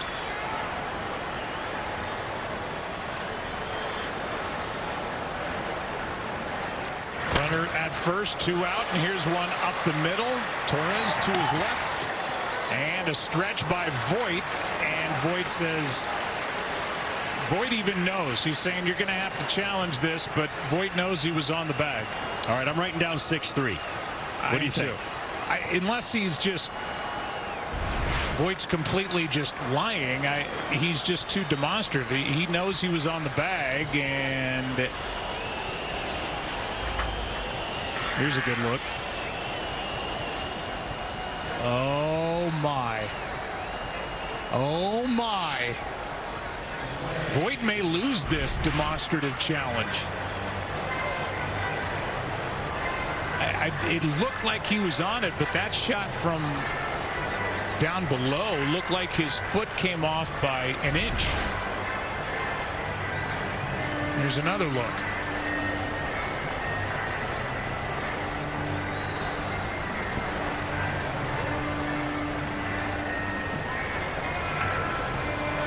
Remember, the initial call is safe, and this may be the one, this shot may be the one that keeps it safe and allows this 6th inning to continue.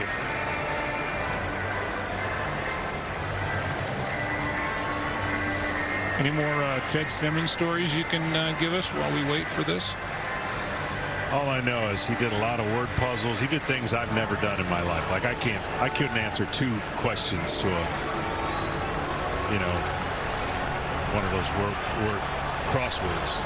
Well, I've played golf with him before, and he just has a different way of speaking. He'll say, yes, you know, you hit that ball really small. I was like, what? I mean, you hit it so far, the ball just got real small. Which is basically just a humble brag on my part. That's when I used to be able to hit a ball small, like you do. I've never seen a ball hit so far in my life than Aaron Hicks, by the way. 380 to 400 off the tee. Yes. Yeah. Ball is upheld.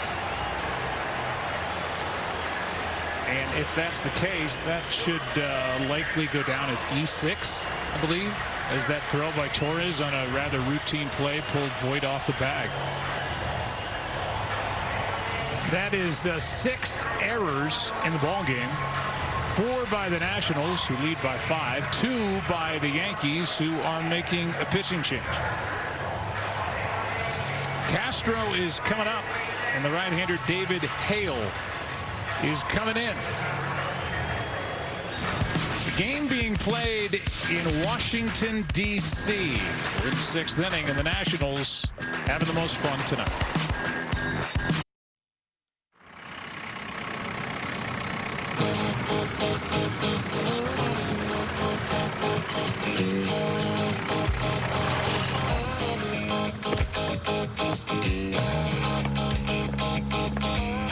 Here's the matchup in Iowa. Field of Dreams presented by Geico, Thursday, August 13th, right here on Fox. We will be in Iowa for that ball game as David Hale takes over and misses outside ball 1, and that was the very exciting young shortstop of the White Sox, Tim Anderson, who won the American League batting title last year and I think is tired of being overlooked. That's a good young White Sox team that when they gel and get a little more experience, maybe it happens this year, they are going to be a team to be reckoned with. A lot of offensive power coming out of that lineup. Them and the Twins should be scoring a lot of runs before this year's over. Castro, the 1-1 count. That is down 2 balls and a strike. The Twins, who set the major league record for home runs in a season last year. 1 more than the Yankees. Yankees hit 306, by far a franchise record. The Twins hit 307. That's foul, and just to make you wonder about the baseballs in 2019. The balls flying out the way they were a year ago. I mean, that record was shattered. Yankees, by the way, had 14 players double-digit home runs. Previous record was 267 by a team. Twins hit 307. Here's a 2-2. It's chopped foul by Starlin Castro. And what's amazing about the Yankees, they hit more on the road. I mean, their home ballpark is so conducive for their lineup. But I'm reminded of why the Nationals won the World Series last year, because as they come into this game, virtually offensively, the Yankees and the Nationals were 1 and 2 in runs, but the Nationals did not strike out. Second best team in strikeouts, and they've done that tonight. Put the ball in play, made some big time hits with 2 strikes. Here's a little fly ball into left for Gardner, and that ends the inning and sends this game on a Saturday night into the 7th. The Nationals on top by 5.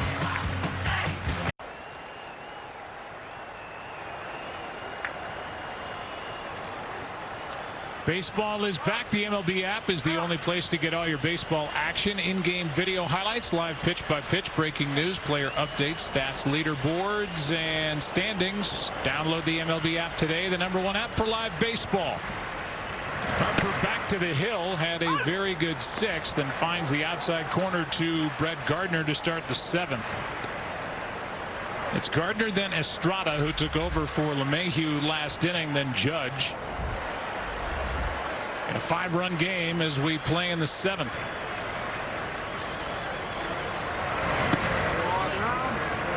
Breaking ball drops low, a ball and a strike. Yankees in a stretch of 16 in a row. So they'll have a fresh bullpen to be able to utilize with the extra roster spots.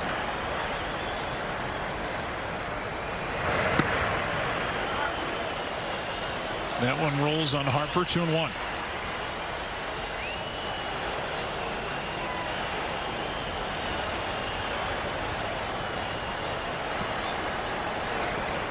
Teams are playing with 30-man active rosters for the first 2 weeks, then down to 28.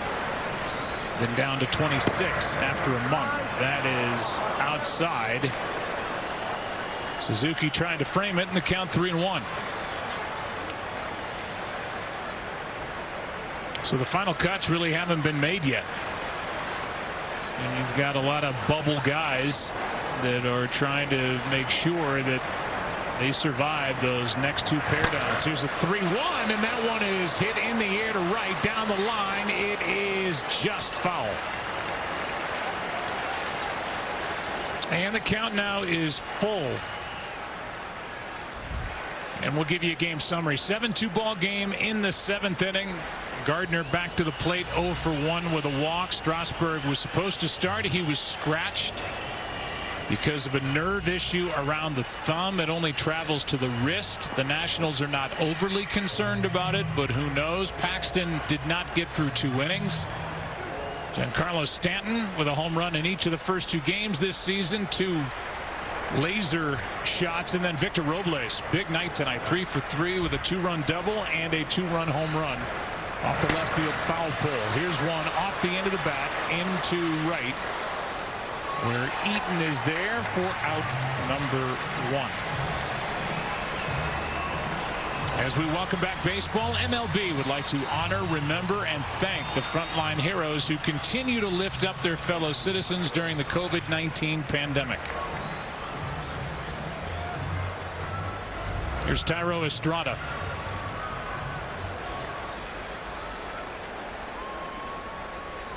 Mayhew, while he was in there, was 1 for 3 with an RBI single.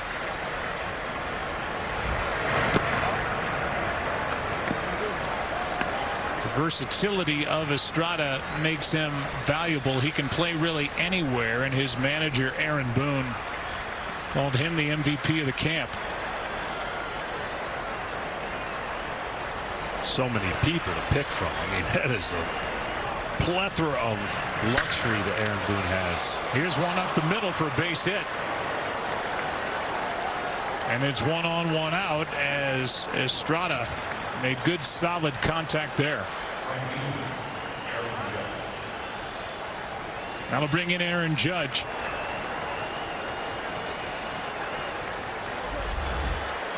Oh for 3 tonight, 2 for 6 on the year.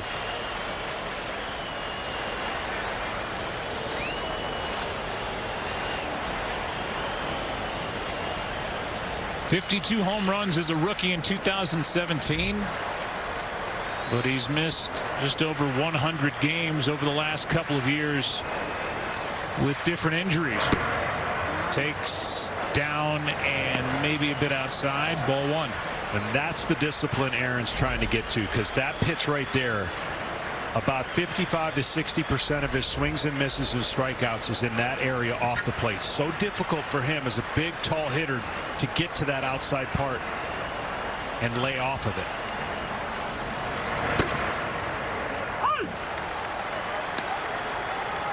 It's like the same pitch this time, Joe. To strike. Yeah, I mean, that was paint. Gleyber Torres on deck.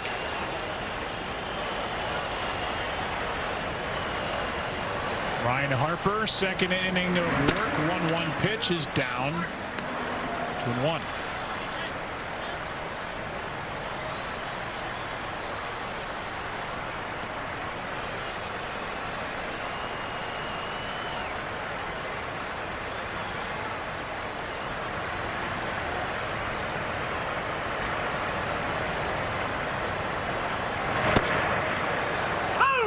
On the corner, strike 2.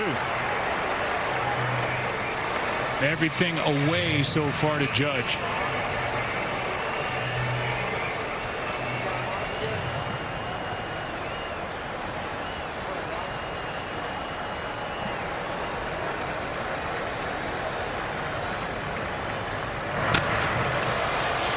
Fouled away, 2-2.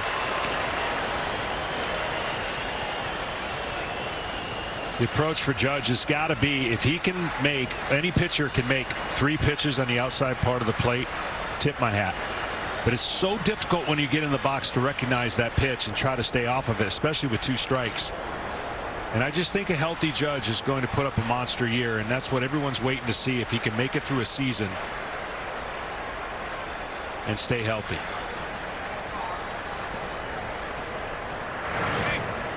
And this one just slipped out of the hand of Harper.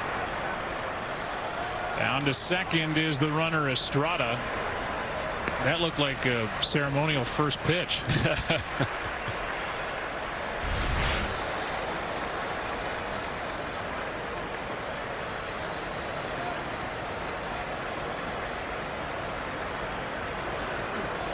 Somewhere Gary Delabate is smiling. And 50 Cent and everybody else who's on the list.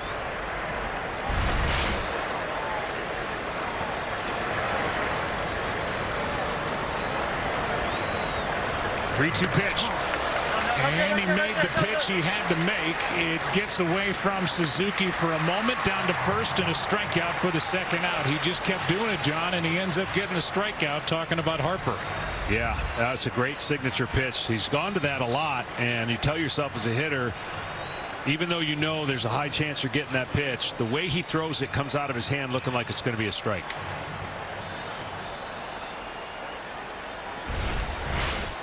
And the batter will be Gleyber Torres. 4 years ago today, he tweeted, "I got traded to the Yankees. One of the best things that has happened to me.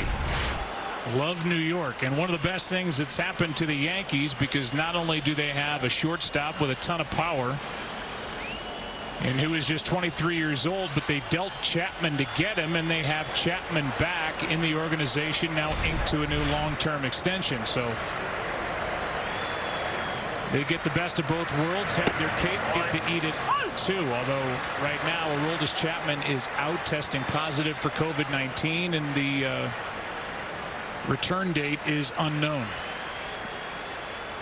But it would be one of those rare trades where both clubs got exactly what they wanted. Cubs got a World Series championship, and the Yankees are hoping they can get that player to give them a World Series championship.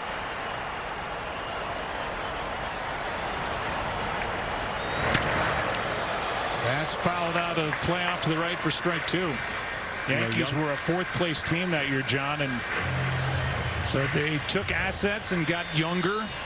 This is one of the pieces that they picked up, and yeah, you're right. I mean, the Cubs, they do it all over again. 2016 was magical, and they don't win the World Series without Aroldis Chapman.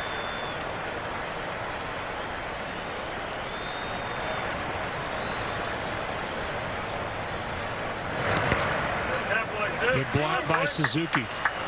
Well, the young players, this is a great young game with all kinds of talent. But you know what's hard to figure out is the mental and the guts and the heart and the toughness mentally that a player has to be to come over to New York as a young player and be one of the most clutch hitters, play every day. Not every young player can step into the pinstripes and do what Mr. Torres did in his rookie campaign. It is still, to me, one of the most incredible years I've watched.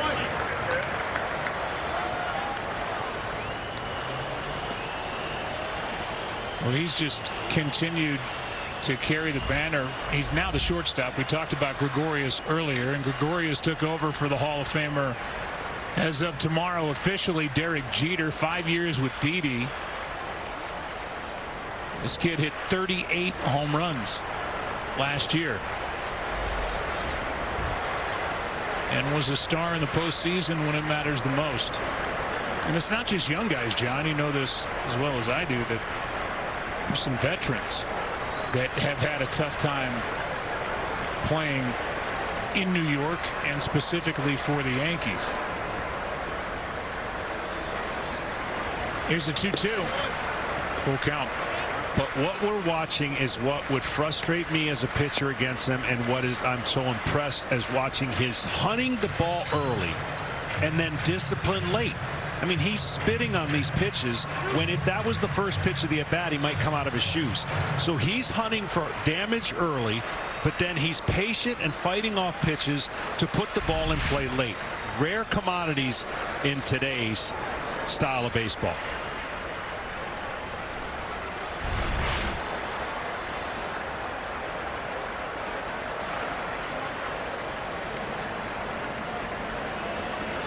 3-2 pitch. He struck him out. And that ends the inning as the right-hander Ryan Harper puts up 2 shutout frames. Middle of the 7th inning. The game rolls into the bottom half with the Nationals up by 5. Tonight's telecast is sponsored by Rocket Mortgage. Home loans that fit your life. Rocket can.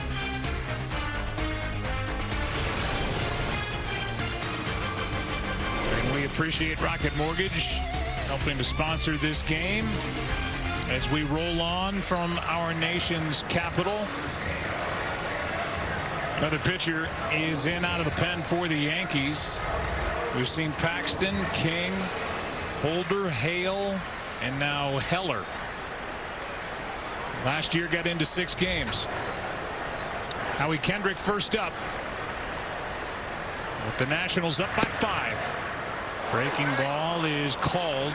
Strike 1 to the surprise of Kendrick. 4-pitch mix. Sinker, slider, changeup, curveball.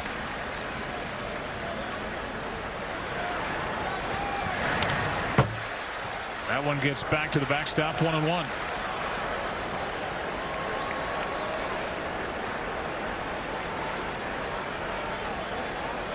Nationals trying to make sure they split these first 2 games with the Yankees. They have a day game tomorrow. Schedule's interesting for Washington here at the start. That's on the outside corner.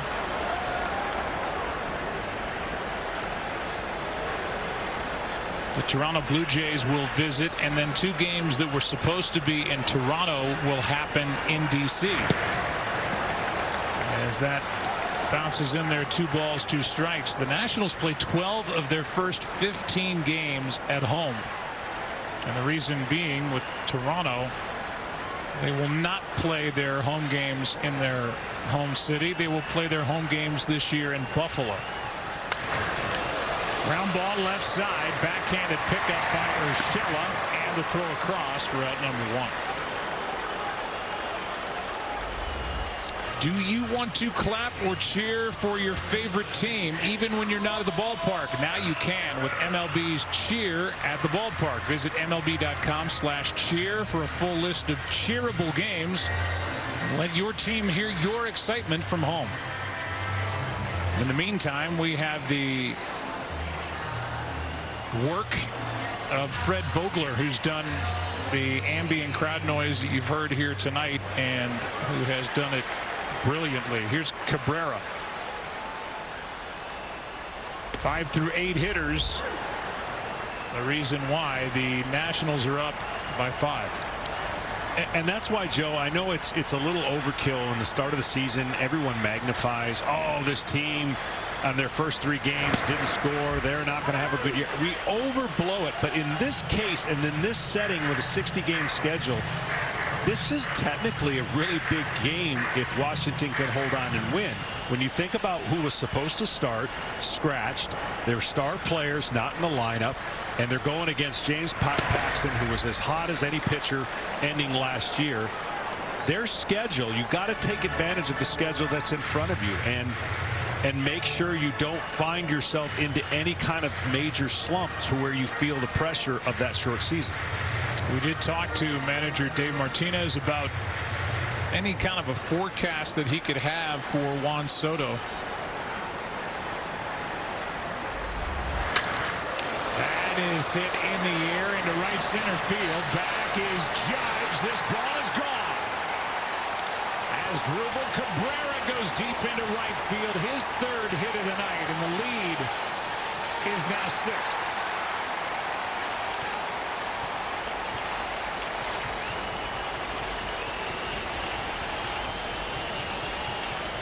Second home run hit tonight by the Nationals. Robles has the other one, and this one ridden out to right off Heller and off the bat of Asdrubal Cabrera.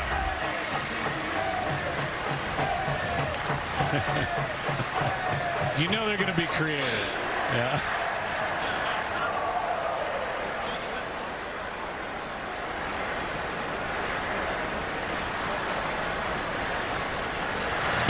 2-ball game, and that breaking ball spins inside to Suzuki. We do want to talk to Ken Rosenthal about Juan Soto. When we talked to Dave Martinez, Kenny, he indicated that there had been a negative test since he tested positive.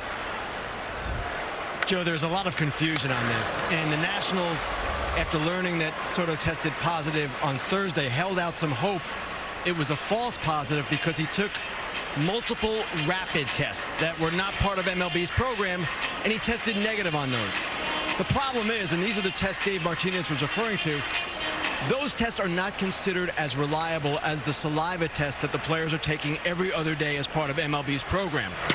So right now, the Nationals are waiting on the results of Soto's saliva test. They're going to get them back perhaps as early as tomorrow. He needs to test negative at least 24 hours apart, back-to-back, 2 negative tests in order to become eligible to play again. There are other protocols as well that he has to clear, being fever-free for 72 hours. So by no means can they be encouraged right now. They simply do not know and are waiting to see what happens. Yeah, thanks for clearing that up. Obviously, everybody is navigating this all for the first time. And so from what I'm getting from you, Kenny, it's got to be back-to-back with 24 hours in between negative tests of the saliva test, right? That's correct, Joe. And there has been a lot of confusion about this, understandably so. This is also new to so many of us, and players, managers, reporters, even GMs. This is uncharted territory. We're not guys who have been experts on infectious disease in the past. So we're all learning as we go. And again, right now, Soto, his status is uncertain as they wait for these tests. All right, thanks. 2 balls, 2 strikes, a run home. And now a full count, 3-2 on Suzuki.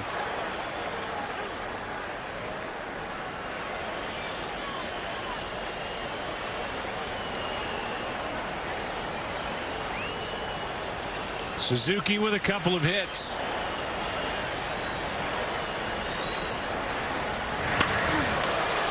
Is jammed, pops it up out behind the shortstop position. Torres is out there for out number 2. Back to the home run hit by Asdrubal Cabrera. Yeah, he gets underneath this pitch, but Mr. Cabrera didn't get it underneath it. He absolutely squared it up, and the Nationals have taken advantage of the mistakes that the Yankee pitchers have made, and they've battled the entire night. And that's why they have the lead.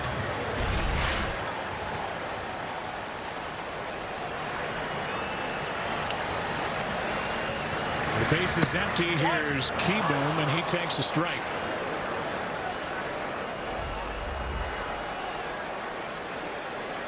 Carter 1 for 3. He singled ahead of the 2-run double hit by Robles back in the second. 0-2 the count. That's going to be the adjustment he needs to make. That's the pitch he's having a hard time really pulling off of it. Looking fastball, seeing breaking ball, and really not staying on that pitch to try to go the other way. Left side, Urshela gloves it, throws it.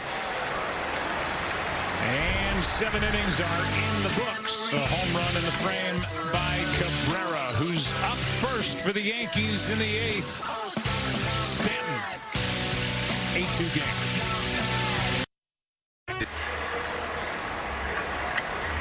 Fourth pitcher of the night for the Nationals is James Burke. The right-hander who wears number 64 on his back follows Harper, Rainey, Fetty, who was good in the start here tonight in place of Strasburg. James got into a game last year, but another young right-armed pitcher who will deal with the heart of the order here for the Yankees. He walks in and will have his hands full with Stanton, who hit a blast of a home run back in the 4th, and who has walked Hicks and then Voit. Strike 1 with the Nationals up by 6. Top prospect for the Nationals, 4-seam fastball, throws about 80% of the time, and he'll split the slider and changeup the other 10% of the time. Bottom falls out of that pitch, and it's low. 1 ball, 1 strike.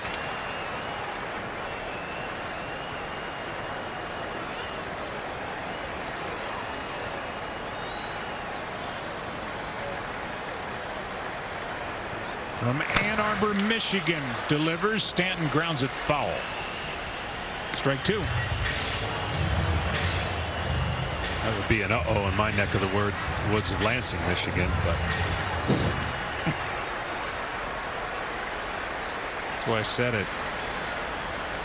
Burke, a 14th round pick back in 2014. He's undergone Tommy John surgery.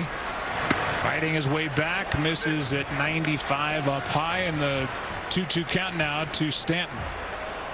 I know it's early, but Stanton really looks so much more comfortable. Always has that closed stance, but there's times where it looks like he might have roller skates on his shoes where he's moving so much. He looks comfortable and athletic in the box.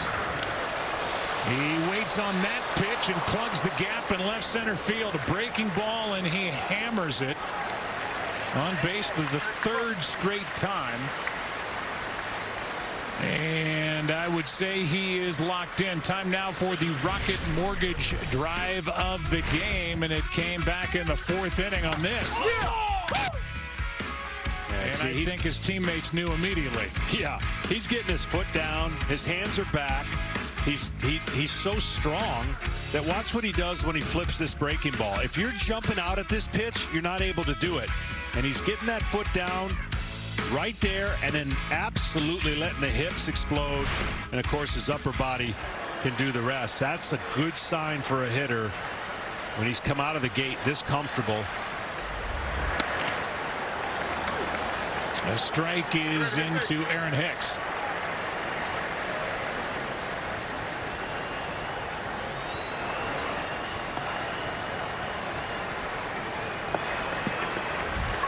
One for 3, a strikeout, a ground out. He got a base hit back in the 4th. Burke. Good breaking ball there. Strike 2. I don't care who you are. You can't hit without your lower half being healthy. And I know last year, bad knee, and this year started with the calf. You've got to be able to hit through your legs. Just like you pitch through the bottom of your feet and through your legs, you hit that way. And when guys battle through a year, it can look a little more difficult and out of sync mechanically when they're favoring or not dealing with a good lower half.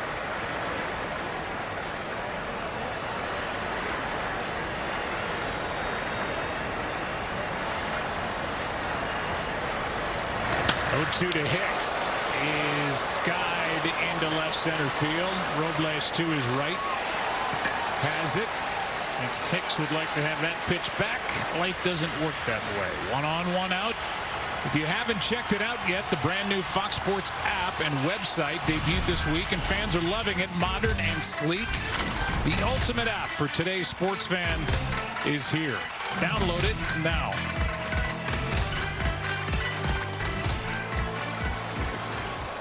They even have odds on there. When Steven Strasburg scratched before this game, who knows what that did to the odds, but it's a funny game. And Fetty ended up outlasting and outpitching James Paxton, who finished last year brilliantly for the Yankees. And I would say the pitching of Fetty, who got around 4 errors behind him, is the reason why the Nationals have really been in charge of this game since the start. That's up high to Voit, a ball and a strike.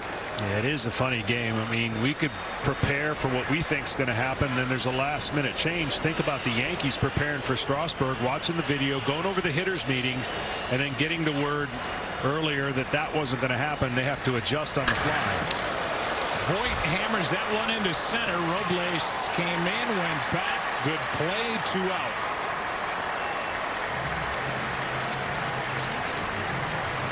Luke Voit just reached up and out of the strike zone and hit that ball on a line right to Victor Robles for a loud second out.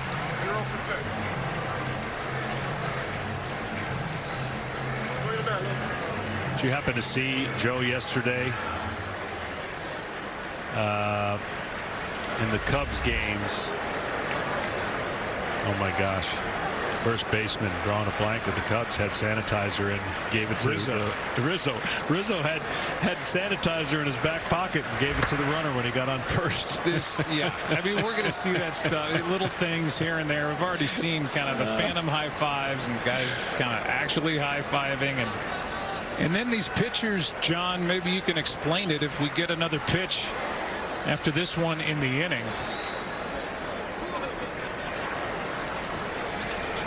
It's Sanchez at the plate, and that's fouled away. They're allowed to take a wet rag with them out to the mound.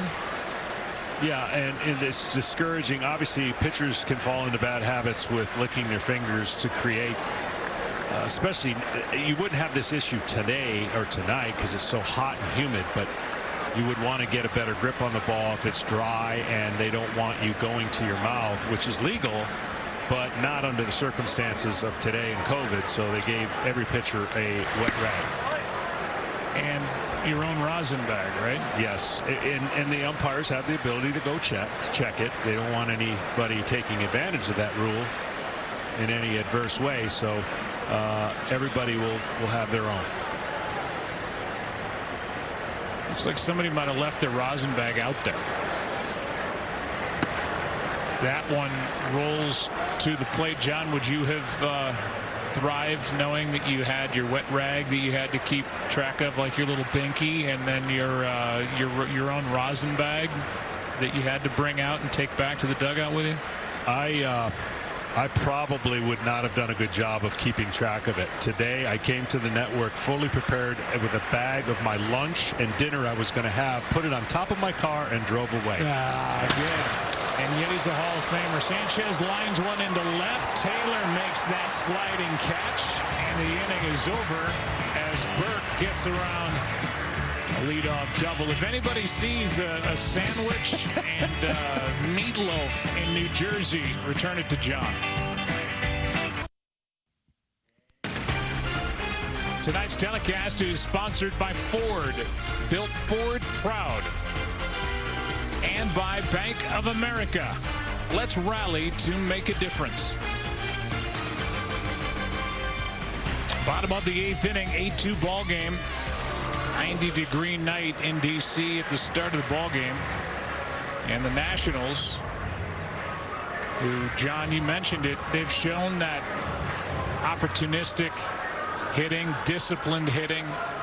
Used the whole field tonight, went the other way when they needed to, pounced with guys in scoring position. This is what they're going to have to do. They've got the rotation when everybody's healthy, but they are going to have to make up for the free agent loss of Anthony Rendon, Zimmerman opting out, and for the moment, no Juan Soto in their lineup. Left-hander takes over as Robles is a triple away from hitting for the cycle. Luis Avalon is the new pitcher for New York.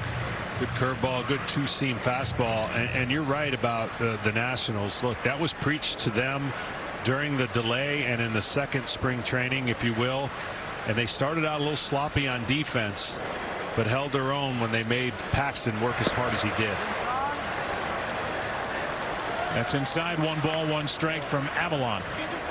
Change up kind of cuts, yes. I like spring training. I still like calling. I know it happened in the summer, but the reboot, summer camp just doesn't sound right to me.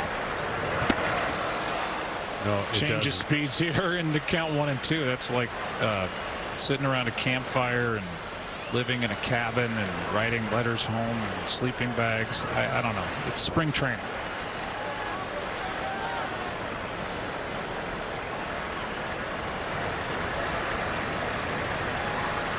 One-two pitch.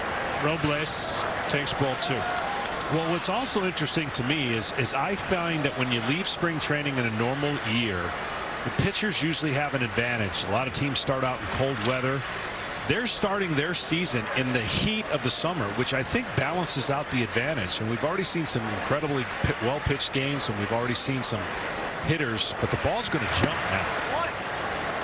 Swing and a miss and a strikeout. First time Robles has been retired tonight.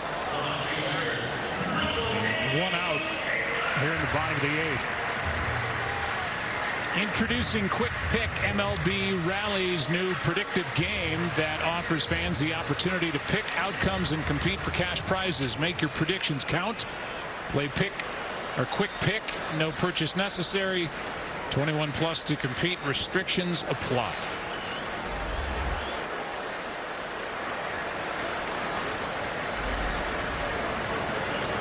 With one out, here's Taylor, and he shoots one into left field. Back at the wall, it is gone, and a tape measure shot off the bat of Michael A. Taylor. Third home run of the night for the Nationals, who now lead 9-2 here in the eighth.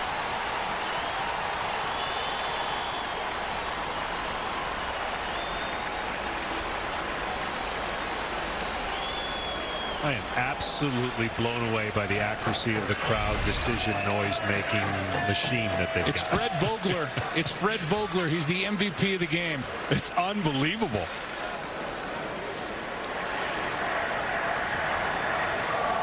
It makes such a difference.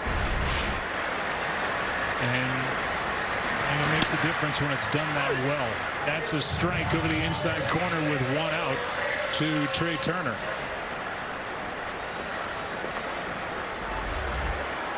That had to feel good for Michael A. Taylor. Getting the start with Paxton, the lefty, starting for the Yankees tonight. That's down and away. Good pitch, strike two.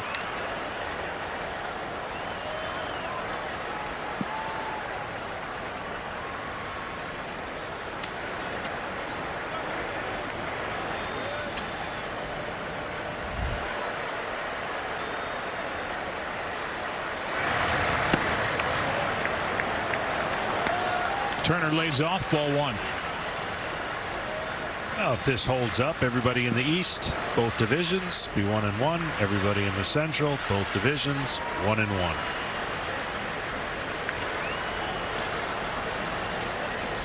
Here's a 1-2. That is caught by Urshela at third. Robbing Trey Turner of his first hit of the night, and that is out number 2 here in the eighth. The Yankees knew that Urshela could play the heck out of third base. What they didn't know is what he was going to do with the bat last year. And he just came out of nowhere and was a big part of a team that got to 6 games in the ALCS.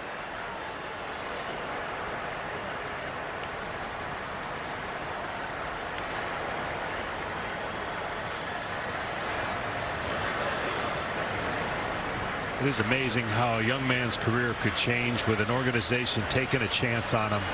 They took a chance on him to fill the void of defensively replacing some players, and he's become an offensive stud, and now they can't get him out of the lineup.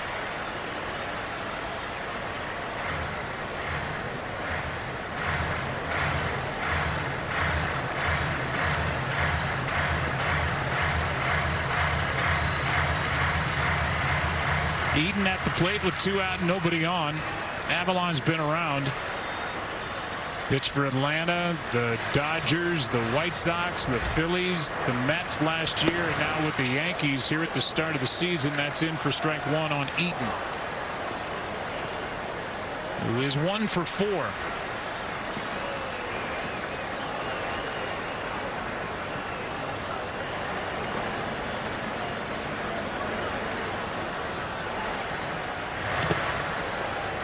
That skips in, a ball and a strike.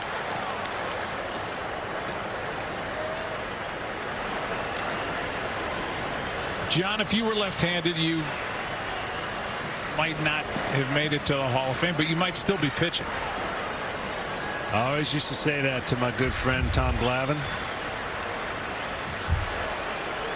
because if you're left-handed and you can throw strikes, you could pitch a long time. That's down for ball 2, 2-1. I also don't know what that would do to your golf game.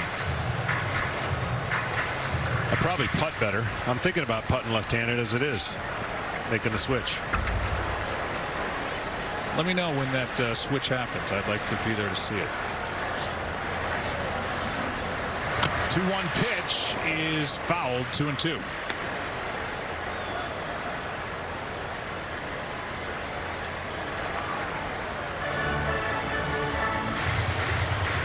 Eaton trying to give Starlin Castro the chance to hit one more time. Home team leading by 7.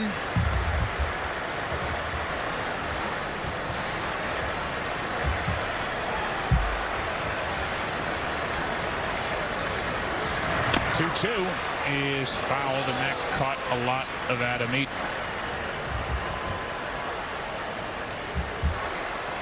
I like an Eaton to, Brett Gardner, similar players, similar power to the pull side. Spread out with 2 strikes, try to use their hands to put the ball in play and use their speed. That time he hit a ball off his moneymakers, the feet. Never a good thing. The guy who's in his 4th year with the Nationals, came up with Arizona originally. With a first inning home run off Garrett Cole on Thursday. Hit 15 home runs a year ago. 2-2 pitch. Another foul. Tough out. We saw that all last postseason. You can set him up, but he is tough to put away.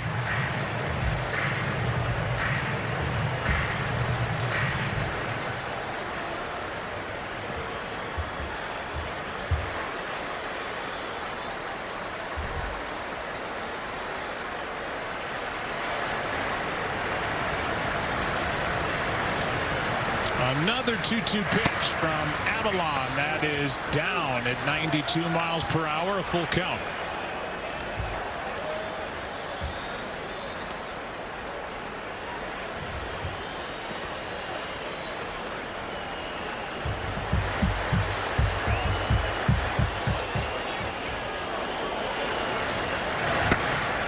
A strikeout ends the 8th.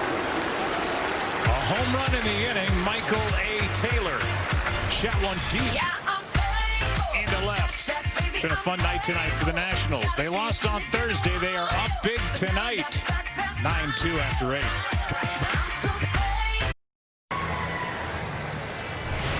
As we welcome you back, this MLB on Fox telecast is presented by Rocket Mortgage. 9th inning, 9-2 Nationals.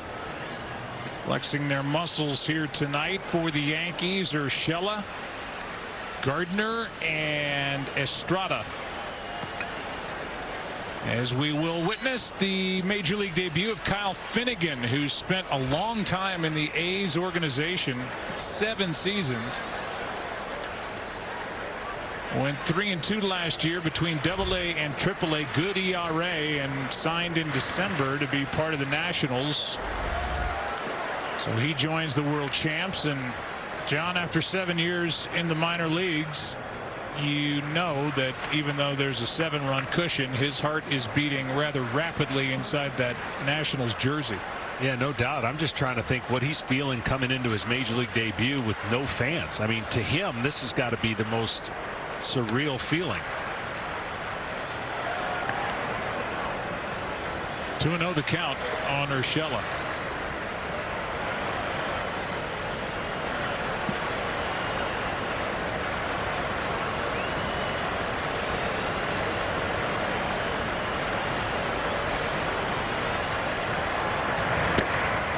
There's a 95-mile-an-hour fastball for strike 1. 2-1.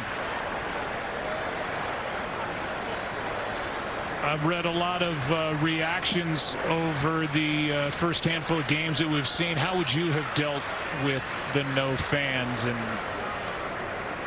I guess at different points in your career, John, 2 balls and a strike. Urshela pops it up. Foul right side. Kendrick is out of room. Well, you know, I've been trying to figure that out myself, thinking I would love the idea that every game and every start is like a playoff game, because 60 games is, there's no way to sugarcoat it. It is that important because we've never seen anything like that. But I think that the mental toughness it would take to make sure that you stay locked in the first 3 years of my career, I wouldn't have done well. I would have been thinking of things that you shouldn't be thinking about when you're on the mound, because you just have too much space. You have too much time to think, and there's no crowd to kind of lock you in, or adrenaline. And so that's why I've said that it's going to be interesting to watch the different personalities effectively deal with this for the first time. And later in my career, having gone through it, if I would have been later in my career, I would have handled it just fine. But a younger player, it's a lot different, more difficult than people think, sitting at home just saying, oh, you're playing baseball, what's the difference? You spent your whole career in your life thinking about and playing in front of crowds, both pro and against you. Urshela flies one into right. Eaton to his right has out number one. The dynamic play of the game presented by Hankook Tire. And it is the night that we will show you for Asdrubal Cabrera, the switch hitting third baseman, second baseman, shortstop, playing third tonight. Shows what he can do right-handed, left-handed. Here's his home run that he hit back in the seventh. Came to the Nationals last August, won a ring and a big part of it. After his release by Texas, that's a strike over the outside corner to Brett Gardner from Kyle Finnegan. And to finish that thought, I think the guy that's at the biggest disadvantage that has to create the own, I mean, there's adrenaline when you come out of the bullpen to close a game, but there's an incredible rush when you come in, especially at home, to finish a baseball game. And there's not going to be any of that when you walk through those bullpen doors. And really, it's not just a professional experience pitching in front of crowds. High school, Little League has more fans than these guys are playing in front of right now. Certainly in some places, college, lower minor leagues, but you got the two teams, personnel, camera operators, and Kenny Rosenthal. You know, every manager we've talked to so far said the 2.0 camp, whatever you want to call it, that really helped working out in their home stadiums to get used to it, because everything that they were doing was preparing for what was really going to be the unknown, and they were more comfortable having gone through that rather than be at their spring training sites. Here's one back to Finnegan off the mound, flips it high and wide, and safe is Gardner. Did the hard part, got to that ball, but then just lobbed it over to first base, and that should be the seventh error of the night.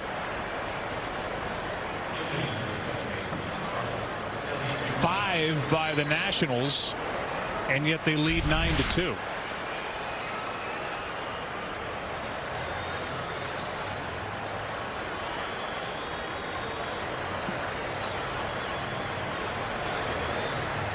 John, have you seen the Nationals championship ring yet?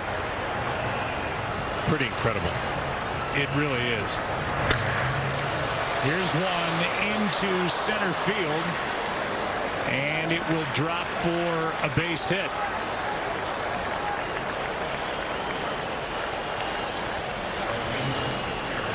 Have some classic World Series rings, but that's pretty classy. It's good looking. Here is a ball outside to Aaron Judge. So an error by Finnegan on that lob to first. A pinch hit, base hit by Ford. He's on at first. Mike just slugged his way back onto this team, and he delivers in a pinch here. And now Judge grounds one to short. Might be, could be. It is the ball game. And that will do it with a final of 9-2. And good work by Kyle Finnegan, who's got a smile on his face as the Nationals take this game, and both teams are 1-1 to start the year. And in case you were wondering what the Nationals celebration will be like, thanks to social distancing, that's what it will look like with the outfielders here in 2020. So that'll do it for tonight. We'll come back here and wrap up the evening and tell you our deepest, darkest secrets when we come back after the break, following a 9